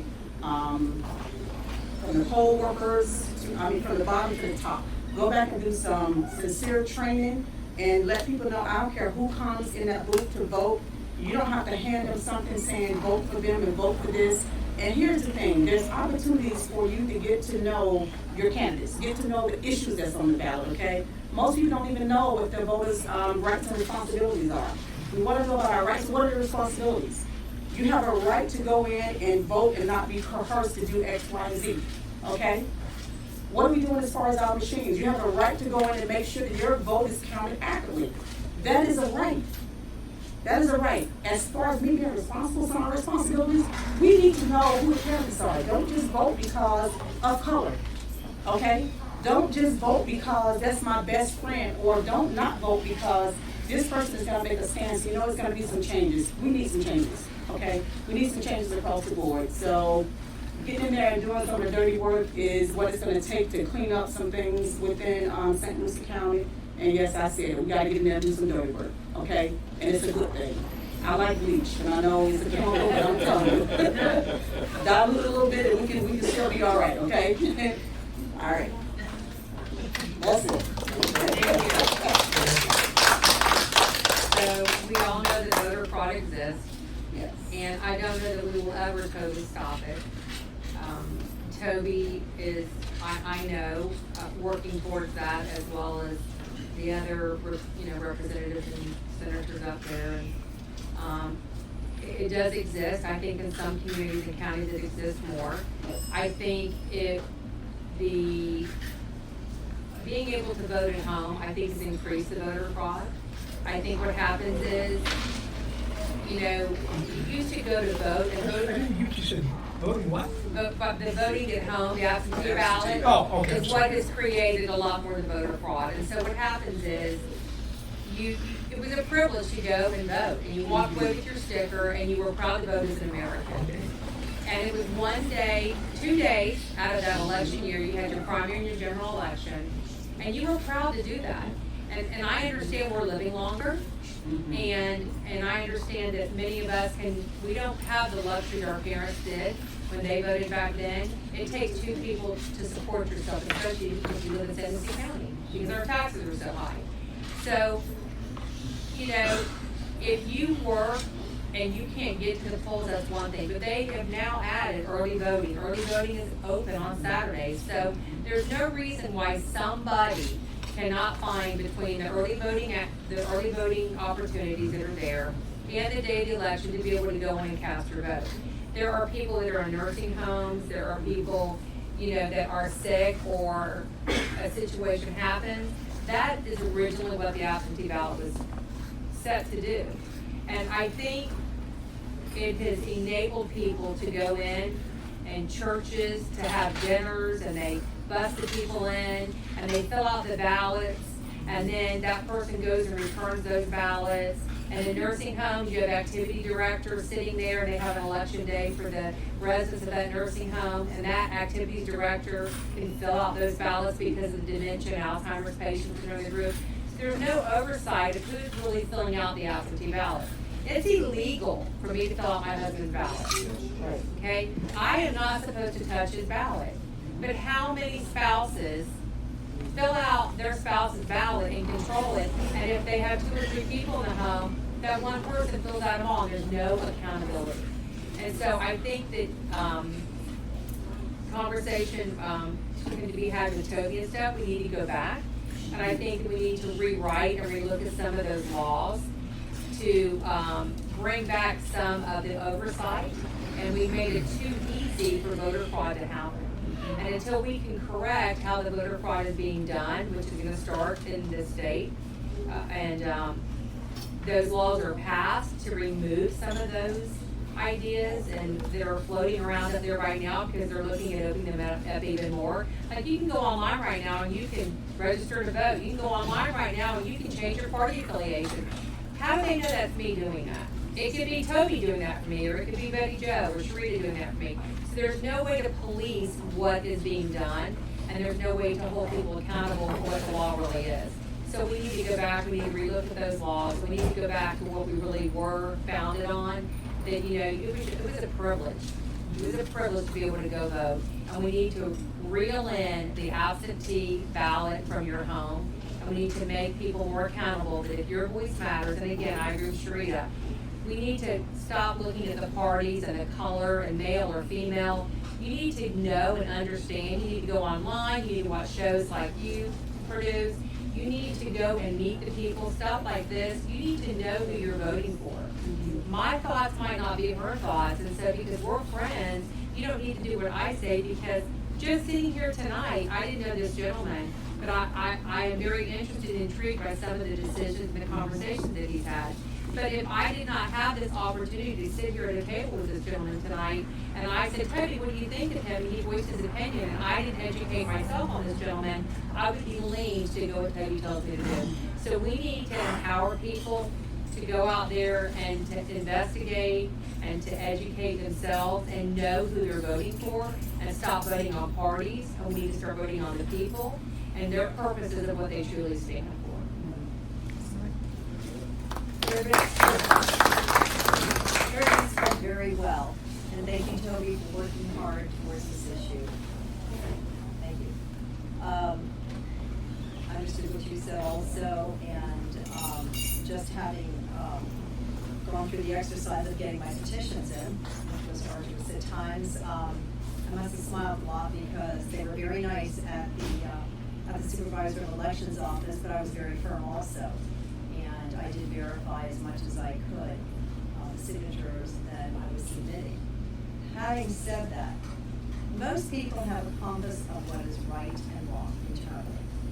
They don't always follow it. And therein lies those that commit the voter fraud, those that may not be citizens. I told you a little bit about my background. I have lived and worked in other countries. People's Republic of China does not have really the way we know it. This is foreign.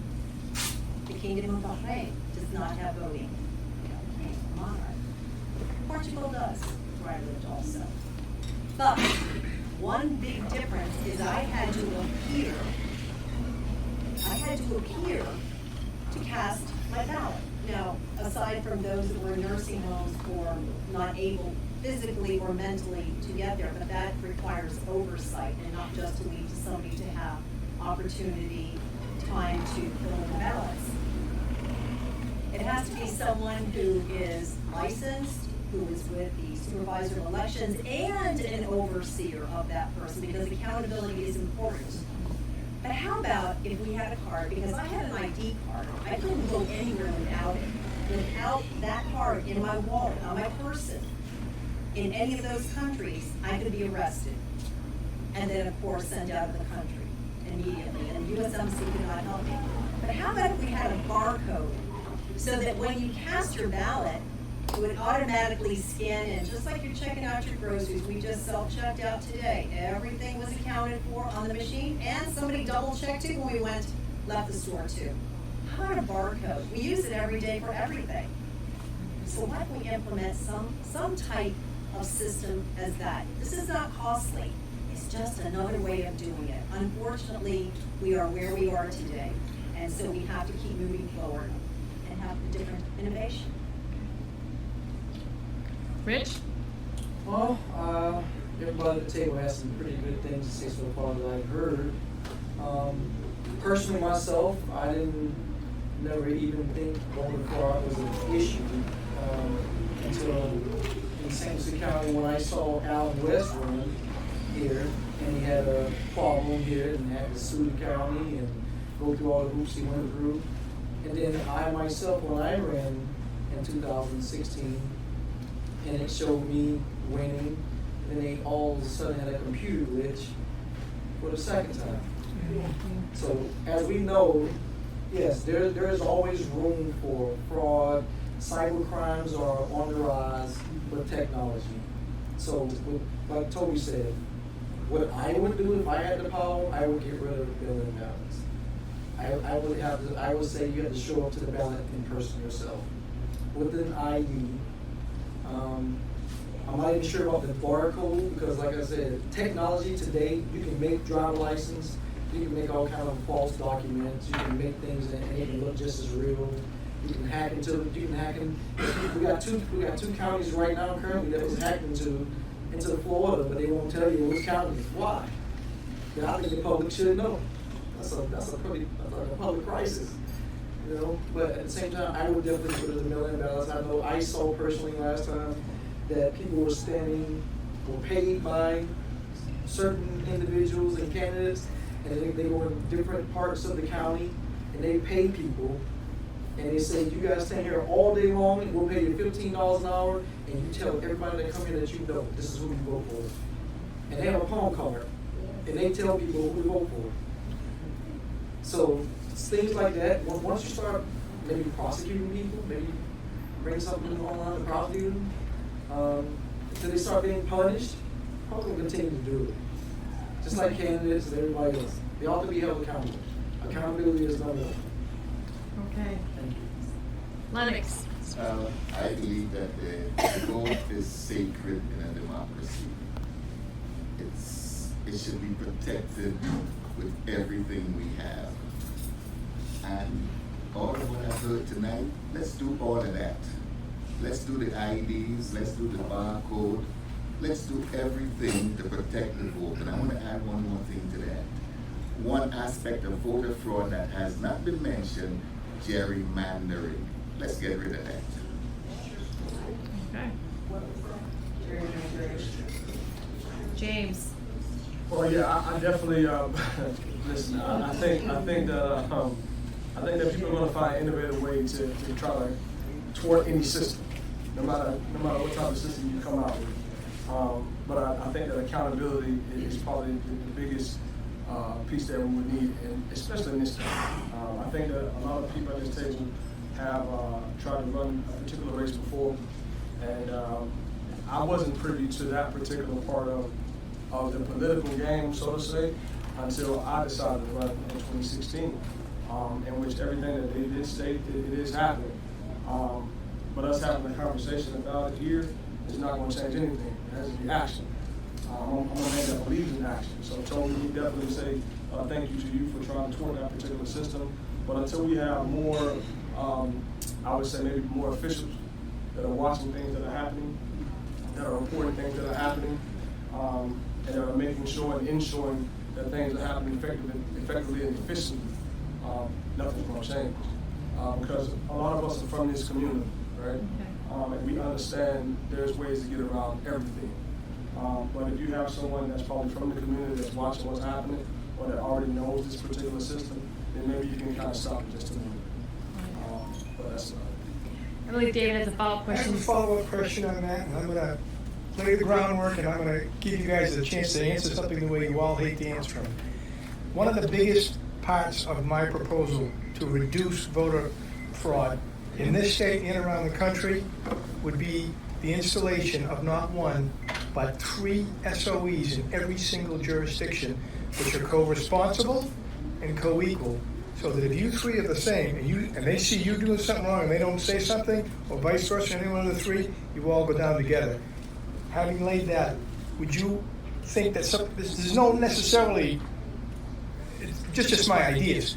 Would you say yes or no to that? And that's what I want, yes or no to that idea, having 3 SOEs in every jurisdiction. That's the biggest part of my plan. That's all I can say is yes or no. Yes. No. Okay. What's an SOE? Supervisor of elections. Thank you. Yep, sorry. I like the idea of having Yes or oversight. no? That's an affirmative. Okay. Affirmative. I want to say no. Okay. I would have to say, Yes. No. No. Okay. All right. The next question, we're going to shift this conversation over to water.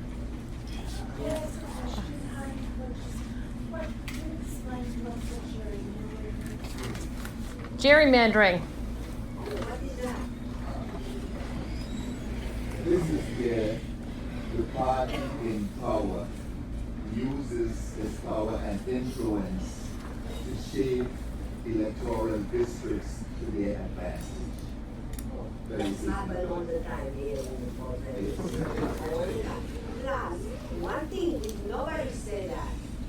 Having people to vote, but they do not speak the language, they do not write English, they do not read English. So I am a poll watcher, right? No, nobody asked me because they said I am. Veronica, I don't want to cut you off, but we're going to give the audience the opportunity to ask questions at the end. We just want to get through this right now. No, we didn't finish. Sorry. That's okay. I want to shift the conversation to our environment. By show of hands, how many here are aware that we actually have a significant water infrastructure problem in the state of Florida? Okay. Just want to make sure we're on the same page. Some would say that cannabis cultivation is a natural filtration system for high levels of phosphates and nitrates that contribute to the development of the blue-green algae that we've seen and have been afflicted by here. To what do you, we'll start on this side of the table, attribute that problem? That's question part one. And part two is, do you support the cultivation, harvesting, and processing of cannabis in the state of Florida in this particular district in St. Lucie County? So what do you think what do you think parts of the problem are coming from, and do you support the cultivation of cannabis here in St. Lucie? As far as the blue-green algae, I'm running for school board, but I'm going to answer this question. As far as the blue-green algae, to me, I'm an avid fisher, first of all. I have a boat. I go to the St. Lucie River, take my boys out fishing all the time. When we went out there, when the blue-green algae popped up and the fish were belly up, of course we couldn't eat the fish out of the water, and we couldn't even have a good time fishing. But I thought that was more attributed to the water that's coming from Lake Okeechobee and running into the channel and causing more of the chemicals that kind of combine with the St. Lucie River, and that's causing the fish to kind of belly up. That's pretty much my understanding of that piece of it. When it also comes to me supporting the cannabis piece of it, I think that I would have to have more research, more information, but do I support cannabis cultivation? I would have to say yes. And the reason I would say yes to support that particular cultivation is because I've seen how that particular medicinal medicine helps certain individuals in my community. I have a cousin who was actually a veteran, and he was in the Korean War, and he uses that particular medicinal piece of medicine to get up in the mornings, move around. When, according to him, everything else couldn't help. So who am I to say that it doesn't help? If there's anything that can help him be successful, take care of his kids, and be an upstanding part of our community, then why not? Okay. Okay, now, can you restate the question, please? Sure. To what do you attribute the causes of our water problems in the community, and do you support the cultivation of cannabis here in St. Lucie County? Well, that second part is easy. Yes, I do. Okay. As far as the water problems, you're talking about the blue-green algae. So, as Mr. Mann said, the bulk of it comes from Lake Okeechobee, as far as we're told. And I'm only speaking from information that I get from the news media. And some of it can be contributed to runoff from the land and so on. I mean, there isn't a whole lot that I know about that, but that's what I can tell you. They're trying to do something about Lake Okeechobee to have less runoff, to have better filtration and so on. Those things would help. Because as far as I know, Lake Okeechobee is a big culprit. Okay. Rich? Well, from my understanding of the water problems come from big corporations, pesticides, and God knows what else they dump in Lake Okeechobee out there. I'm not an expert in that water, that's not my specialty, but that's what from my understanding, that's where it comes from. On the cultivation of marijuana, absolutely yes, 110%. As a former state trooper, I have never in the history ever heard of a person going out and being arrested or ODing on marijuana. Marijuana has more medical benefits than harmful benefits, in my opinion. And I've researched this extensively, and I will also go even to the lengths of working with the county commissioners and get it decriminalized and stop having our jail population be overcrowded off simple possession of marijuana and have it just a simple fine only. So yes. All right. Okay, for the water, yes, I'm very well aware it's a problem. I'm a certified scuba diver, and I would hesitate to go out to the water in this area. Having said that, I am talking with a lot of people about the water. These are individuals that are experts in their field, and I know it's an issue that's being tackled. The Army Corps of Engineers needs $2.6 billion in order to correct the problem. It's not just runoff, it's not just fertilizer, it's not just phosphates, it's also septic systems. It's also, many years back, when the Army Corps of Engineers changed the way the water flow was coming from the northern portion up near Orlando, that area. And so it didn't have the natural reeds to filter and to clean. And they tried to put that flow back in place now. Again, it's something I'm studying. It's something that's near and dear to my heart since I'm a water girl and a Florida girl. Also, so I've heard about the hemp being used to clean the water, and actually did hear somebody speak about that. I think we need to look at that further and see how that might be utilized if it's something that's beneficial for the problem that we have. I think there also has to be money in place that encourages people to remove their homes off of septic. I understand there were some funds for that. They're still in existence, something I would check into also to be able to advocate for this. I think your second part of your question was about cultivation of marijuana. Do you support the cultivation of marijuana in St. Lucie County? For the medical marijuana, yes, I think it has its benefits, definitely.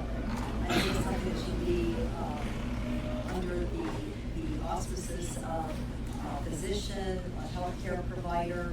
I think the benefits run the gamut insofar as maladies, and certainly I think that is something that we should definitely look at, because a lot of agricultural land lays fallow, and we certainly could bring that product in. Now, for me personally, I have heard physicians, those that are studying, and these are scientists, about the effects of marijuana, about potency right now, and possible health hazards to oneself.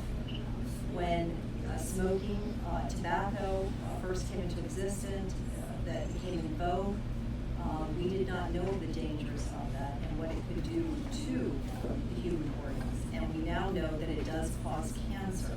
So by the same token, I'm studying that further to try to understand that, insofar as that being a gateway to other drugs. I have a sister that died from opioid abuse, fentanyl, and she started with marijuana. This may not be the case for everybody, but again, I am looking into that to try and understand better. Okay. Kathy? So Eileen did hit on a lot of the things. I just want to clarify my opinion is, it's what we talked about voter fraud is what the media puts out there. So I think the biggest misinformation given is that it's from Lake Okeechobee. It's not from Lake Okeechobee. So what happened was when Disney came in Orlando and they started to develop, and they changed the waterway to the Caloosahatchee, the Kissimmee River. It changed the flow, and the septic tanks that went into place, the development that went into place, all that runoff runs into the Kissimmee River. The Kissimmee River then drains into Lake Okeechobee. And so when it hits the lake, it's already contaminated from the north. Cocoa Beach has a lot of septic tanks back in the military region and stuff. There's a lot of asbestos in the drain fields of these septic tanks. The Cocoa Beach area continues to flow south as well. So there's multiple things, and I think that we are further ahead than we were 4 years ago on everybody's theories and situations.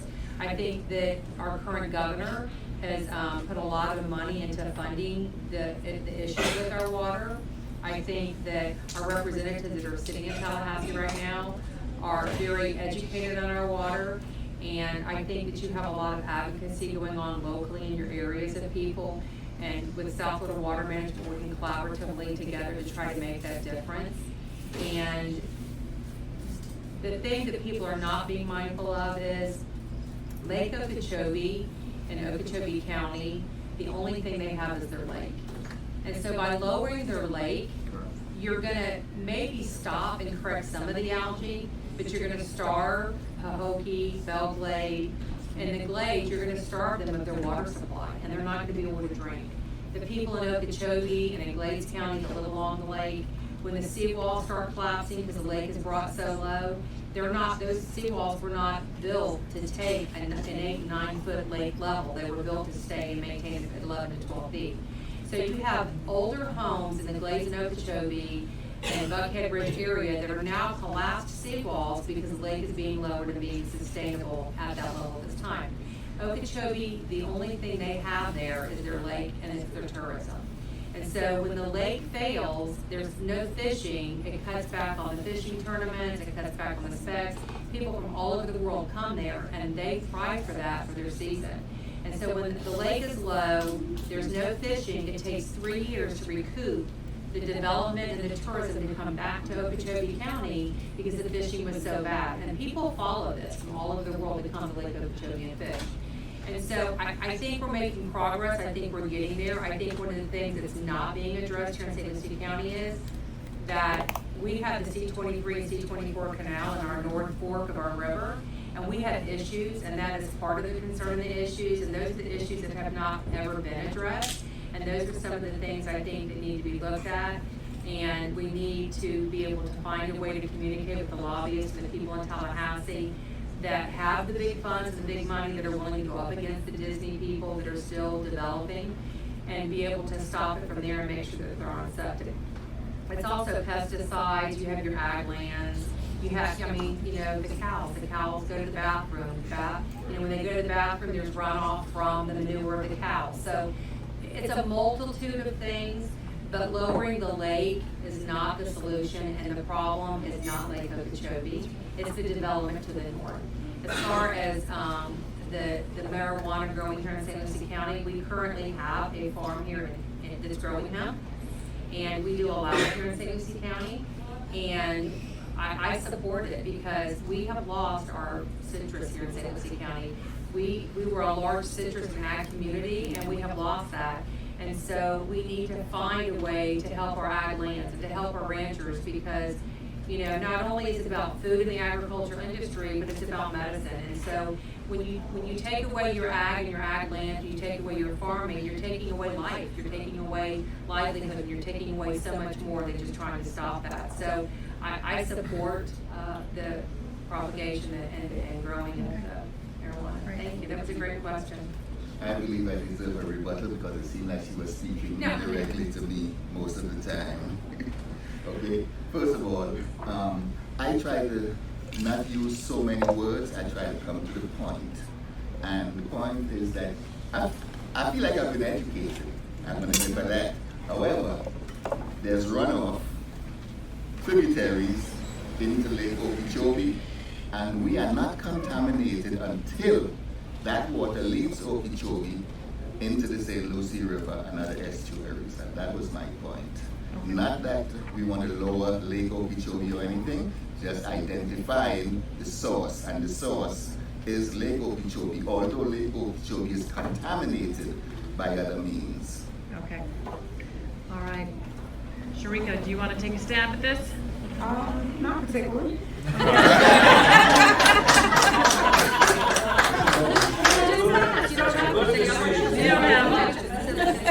Betty Jo. All right, I agree with the growing of agriculture land and growing the cash crop. We can use the cash crop, and we have the sunshine to do it, so we should be able to do that most of the year round, let it lie fallow for a little bit.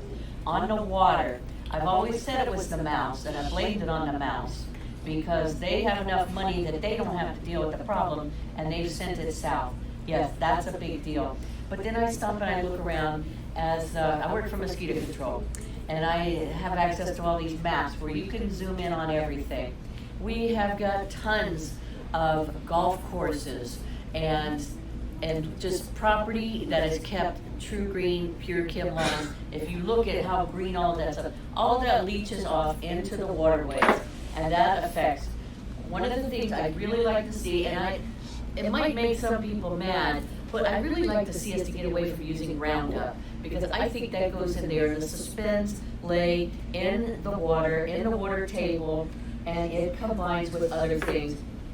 You've got the different blue-green algae. I've studied aquaculture also, and biology and science is the things I've all studied.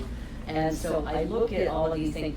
Yeah, your blue-green algae combines with other protozoans and little tiny things, and you have this outgrowth, and it moves, and depending upon the heat, and it's added to it, and you add to that all of the pollution, the runoff from the parking lots that go into, if you stop and look like in Fort Pierce, right there by McDonald's, and all of this stuff runs off and it goes into the savannas, and then it percolates and everything.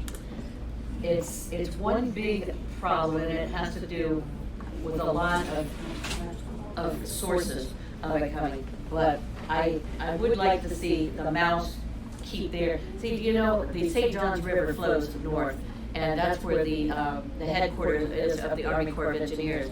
They could very well take that water from that area and flow it north, where they've got a lot of winding places to help cleanse it. But they don't want to dirty up their territory, so they send it south in the channeled-like corridors. Like my friend here said, they've taken away the oxbows, they've taken away all of the places where the water can cleanse itself. But you've got a lot of suspends and solids that are in there adding to this overgrowth. So Okay. things need to be cleaned up. All right. Toby, we Wrap it saved up, you. everybody. Oh, thank you. So I think whenever you look at water issues, and specifically Everglades issues, and I say Everglades because the reality is that the headwaters all the way up to Orlando is really part of the Northern Everglades. And what is not really known by a lot of our general public right now is that Orlando and the area there is going to be out of municipal water in about 10 years. Based on their projected growth patterns, based on the populations that are incoming, they're going to be out of the opportunity to have their own water. So they are very motivated to retain more and more water up in the upper basin. And I'm going to be absolutely encouraging that, looking for more projects to be holding water in the upper basin. The other thing that we're looking at, and Ms. Townsend is absolutely correct in that, looking at the nutrients that are flowing into the lake from the north. This is an area where we have residual phosphorus, residual nitrogen, and when Kissimmee River was straightened, we had a lot of areas there that then had more phosphorus and nitrogen deposited on it because of various agricultural operations. Since it's been somewhat, the oxbows are back in place and they're continuing to do that, now it's flooded, that phosphorus and nitrogen is flowing south. And it's an area that is then adding more nutrient to the lake. Then we have to get that water going south rather than going east and west. One of the biggest things that was the impetus of that was the actual drain at the very bottom of the Everglades, and this is Tamiami Trail. Tamiami Trail was built many, many years ago and was one of the first roads that went from west to east. And we now have almost 3.2 miles that are elevated. I was in a meeting today where we're talking about more and more flows being restored. So now that drain is out of the way, the plug, you'll be seeing a lot more flow going south, and as a result, eventually we'll be seeing less flow going east and west. So I think that's a good part of one of the things that we're doing. I know under this administration, this governor, he asked for about $650 million in Everglades restoration. We gave him more than that in this year. So it's another area that we're really focused on, and I think we're in a great administration from whether it be local government, whether it be state government, or frankly on the federal side under this president. He also authorized a tremendous amount of money going towards Everglades restoration, more so than many of the administrations beforehand. So I think the other thing that we need to look at also that doesn't get mentioned a lot is how much local runoff there is. A lot of our problems here within the St. Lucie estuary, it can sometimes be attributed to as much as 60% local runoff. So we have some projects now that can be dealing with this, dealing with it very quickly, that will deal with the C23 and C24 reservoirs, and we'll be bringing that forward. So those are some areas we're looking at. So your other question on the growth of marijuana. So I think actually it's a two-part, if you will, in distinguishing between what is hemp and what is marijuana. And I think that's an important distinction here because hemp can be utilized for a variety of different things, everything from clothing and to many other uses that I don't even know, but there's many that's written in the will, versus what marijuana would be used for. So I support the use of medical marijuana, and that was written into our Constitution. It was overwhelmingly approved by the population of Florida. So I support our Constitution and support the medical marijuana side. I have seen where recreational marijuana has really had some major problems with states across the country. So at this point in time, I don't support recreational marijuana. However, I think there's a big distinction between hemp and growing of marijuana. Okay. One last question. It's going to be by show of hands, and then we're going to turn it over to you all here to ask your questions. But, Governor DeSantis recently had sort of a revamp, a reset, the South Florida Water Management Board. By a show of hands of everybody at this table, how many people thought that was a good idea? Okay. All right. Thank you very much. That concludes the questions I have, and I want to give it to the floor now. So, question from the audience here? I have one. I wrote it down. Okay. This one was for you. You said you wanted to educate people on voting, not by telling them how to vote, but educate them on how to vote. It was the process of voting, but I think it's a question for you. How would you teach the younger generations, the ones that are 18 and lower, how to vote in a way that's going to make them successful as an adult? A couple of things that we can do, and I would have to, we're already doing some of them, which is going into the school systems. They're reading the books, and they have a choice as to vote on which book they thought was the best book. So that's one thing. I think because of the technology, and to get the kids more interested. So, and I'm going to give away some of my stuff that I don't want to give away. Don't you dare give that to me then. I don't want to give some stuff away. And let me tell you why, because the last time, some things I spoke about, and before it was implemented. So we have some things that we can do to kind of get the youth involved and young people involved, and not just involved to the point where I'm telling you this is how you need to register. I'm educating you. I'm giving you the tools, and not like a test, but some things that we can do, some tools to give them so they can do some research and come back and say, you know what, question and answer time. Let's see who did, and kind of reward them. Because now, this generation, I'm telling you, you got to do some things a little differently with them, but to give them the tools, give them materials, let them read, and then come back and do some Q&As with them and give it's some things without. Is that something you would work with the school board to do? Absolutely. To get in there? And the supervisor of elections office is in the school board, but they're already in the school system, but we can definitely up it definitely to a much greater level.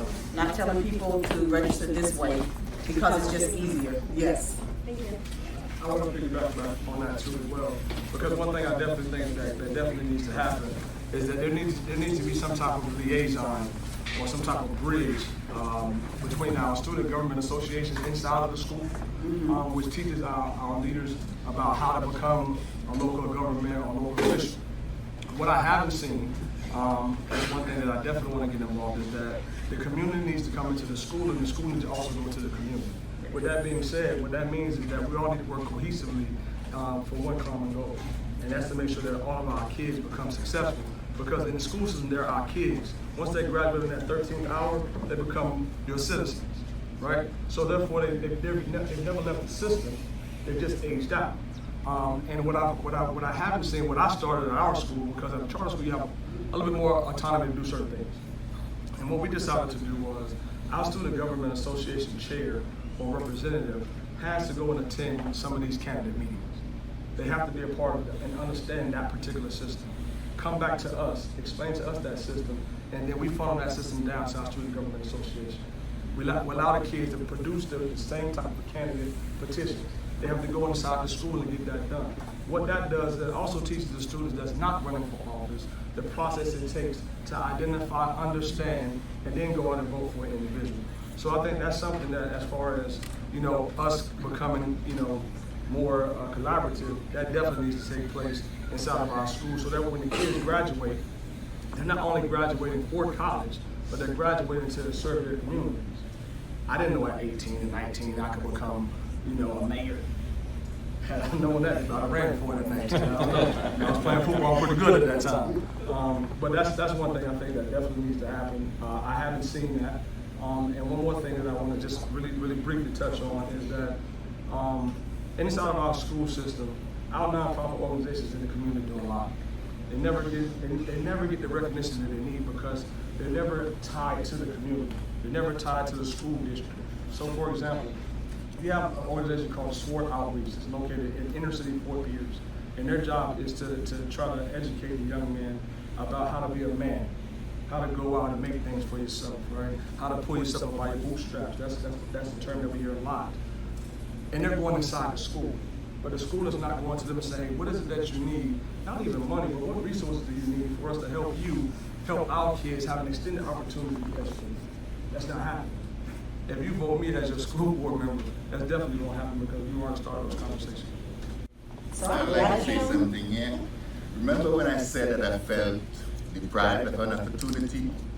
This is what Mr. Mons was saying, is about that type of opportunity. I felt I was deprived.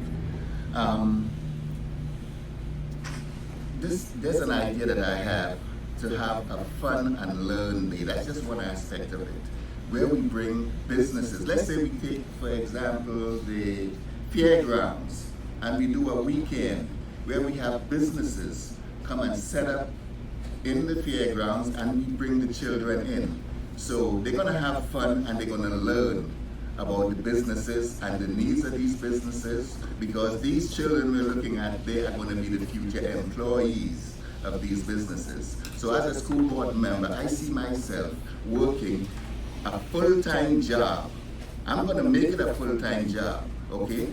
And I'm going to work with businesses to get them involved in funding some of the things that we need to do. So we don't have to put all of the burden on the taxpayers, some of whom are elderly people on fixed income. So we're going to get the businesses involved in working with our children, getting that fun and learn day, like I said, where we get all of the businesses in there, which was about what you said about jobs coming to Florida. We're getting the children in there to see what the fire department does, what Walmart is doing, what Home Depot is doing. You name it. Everybody, just get them in there, get them involved, because we're training children to be future employees. So can you delete his, because he just took one of my things and just put it out there? No. That's good, all right. Any other questions? That's okay. My question is kind of all of you, because believe it or not, this issue, even though that you're running for different areas, affects every one of your areas, which is, I'm a big defender of the Second Amendment.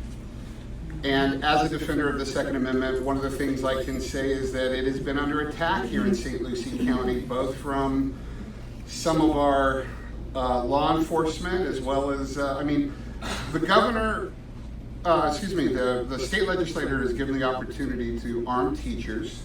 So I really have two questions. A, would you support and defend the Second Amendment in every way possible? And two, as a school board, or running for the school board, would you support arming our teachers, the ones that were willing to be armed, the ones that could legally be armed? Is that for me? Whoever wants to start.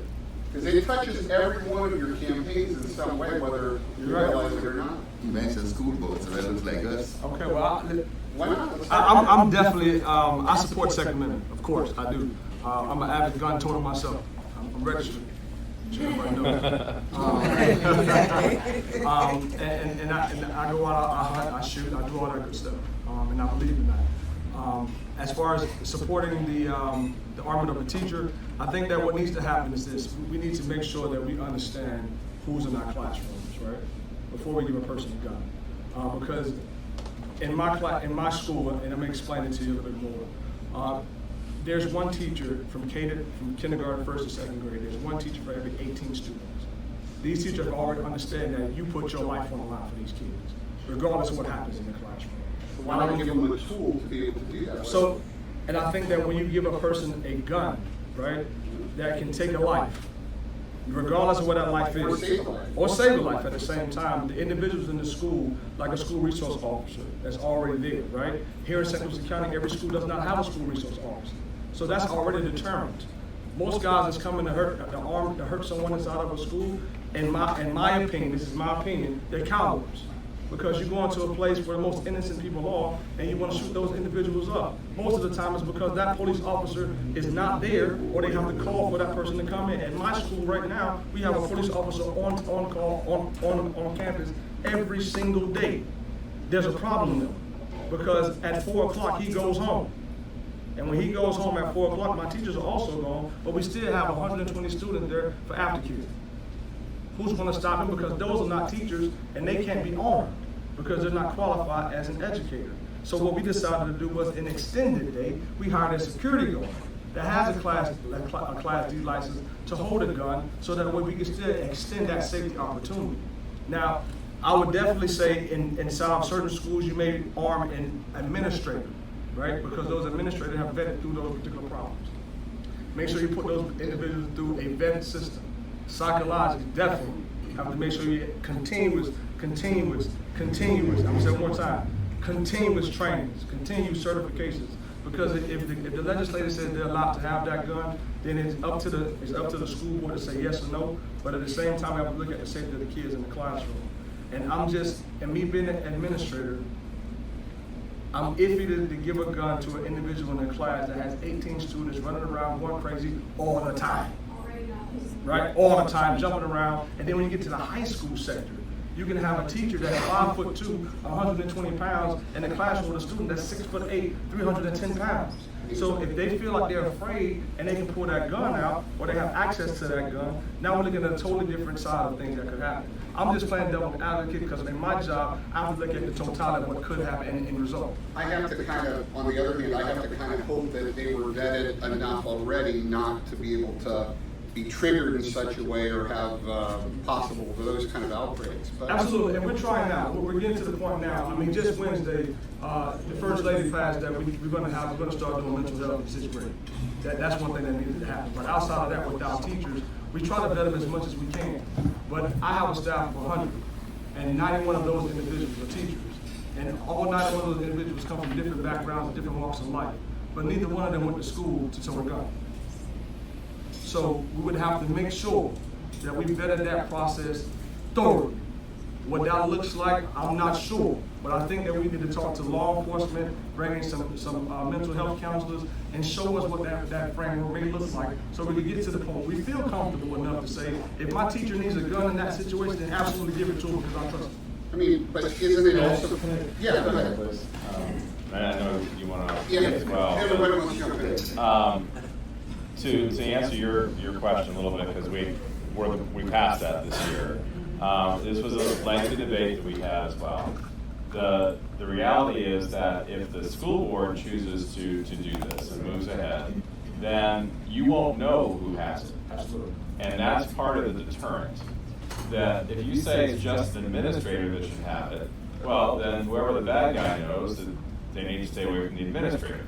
But if if nobody knows who has it, and who has that certification, who has that training, that's part of what this program is. The other side of it is that we're lucky here in that we have resource officers. We have the ability to fund them. But there's many other counties that don't. Right out of our 67 counties, I believe we've now had 31 sign up for the Guardian program currently. And many of these counties can't afford to have a resource officer or a security officer at all. So they look for an option to be able to make sure that their kids are safe, make sure that there's an opportunity to defend a classroom if in fact they have to. So I think that's where I would say that I'm a supporter of the program, supporter of the Guardian program when the school board authorizes it on a local level. So this will be your choice at some point if you get your office. And at that point in time, yes, there is extensive training. And it's over and over and over again. And yes, there is mental health screening of those individuals that apply as a volunteer. And if they go through the training and they pass 98% of it, they will not be allowed to have a gun in the classroom. If they pass 100% is the only time that they will be able to do that, and on the recertification as well. To your other question on the Second Amendment, I am a massive supporter. And please, everyone in this room, keep your eyes open. There's a constitutional amendment out there right now. They've already received 10% of their signatures, and that is to ban semi-automatic shotguns and other weapons that can have the opportunity, I think is how they said it, to hold 10 rounds or more. So I have a shotgun that doesn't do that now, but I can certainly modify it to do that. So does that mean that my shotgun has to be taken away? So those are some things that are out there. So I would say that yes, that's coming at some point here, and I'll yield the rest of my time. But I know you wanted to comment on the school board. Okay, first of all, I want to say, and I'm going to admit that now, I'm a Democrat. I am a Democrat. I consider myself a Second Amendment Democrat. I support the Second Amendment. But I believe, like everything else, we as Americans must be reasonable. We must be able to operate within reason. That should be our guiding principle. Okay? So there should be much debate about some of the weapons out there. Does an individual really need to have that type of weapon? There should be some debate. Is there a debate within the Second Amendment itself that says what classification of weapons should be acceptable and not, or is it a whole sweeping statement the way that it is right now? Okay, sir. That's what I'm saying. As Americans, we can be reasonable. We can be people of conscience. So the Constitution is written and interpreted. There could be much debate about the way it's written.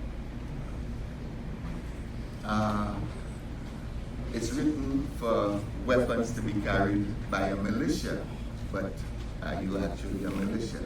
I don't want to go down that road. I just want us to be reasonable when we're looking at things, okay? I just want us to be reasonable. I'm saying there is an opportunity for debate. That's all. As far somebody's taking away my Second Amendment right to protect myself. Nobody's taking it. I know, but I don't even want to Okay, we got to keep this to some kind of order and decorum. So I want to talk about schools. I believe, and I'm glad to hear that there is so much effort going into vetting, training, and certifying. I'm really, really pleased to hear that, because I believe in today's climate, no opportunity should be spared to make sure that our kids are protected. Okay? Politicians in Washington should be no safer on Capitol Hill than children in schools around the nation. Judges and lawyers in courthouses should be no safer than our children in our schools. Okay? Hundreds of millions of dollars are spent to protect politicians and judges, yet when it comes to budgeting for the schools, there is never enough. So what I'm saying is, we just need to do whatever we can to protect our children, even if it means putting armed personnel in the schools.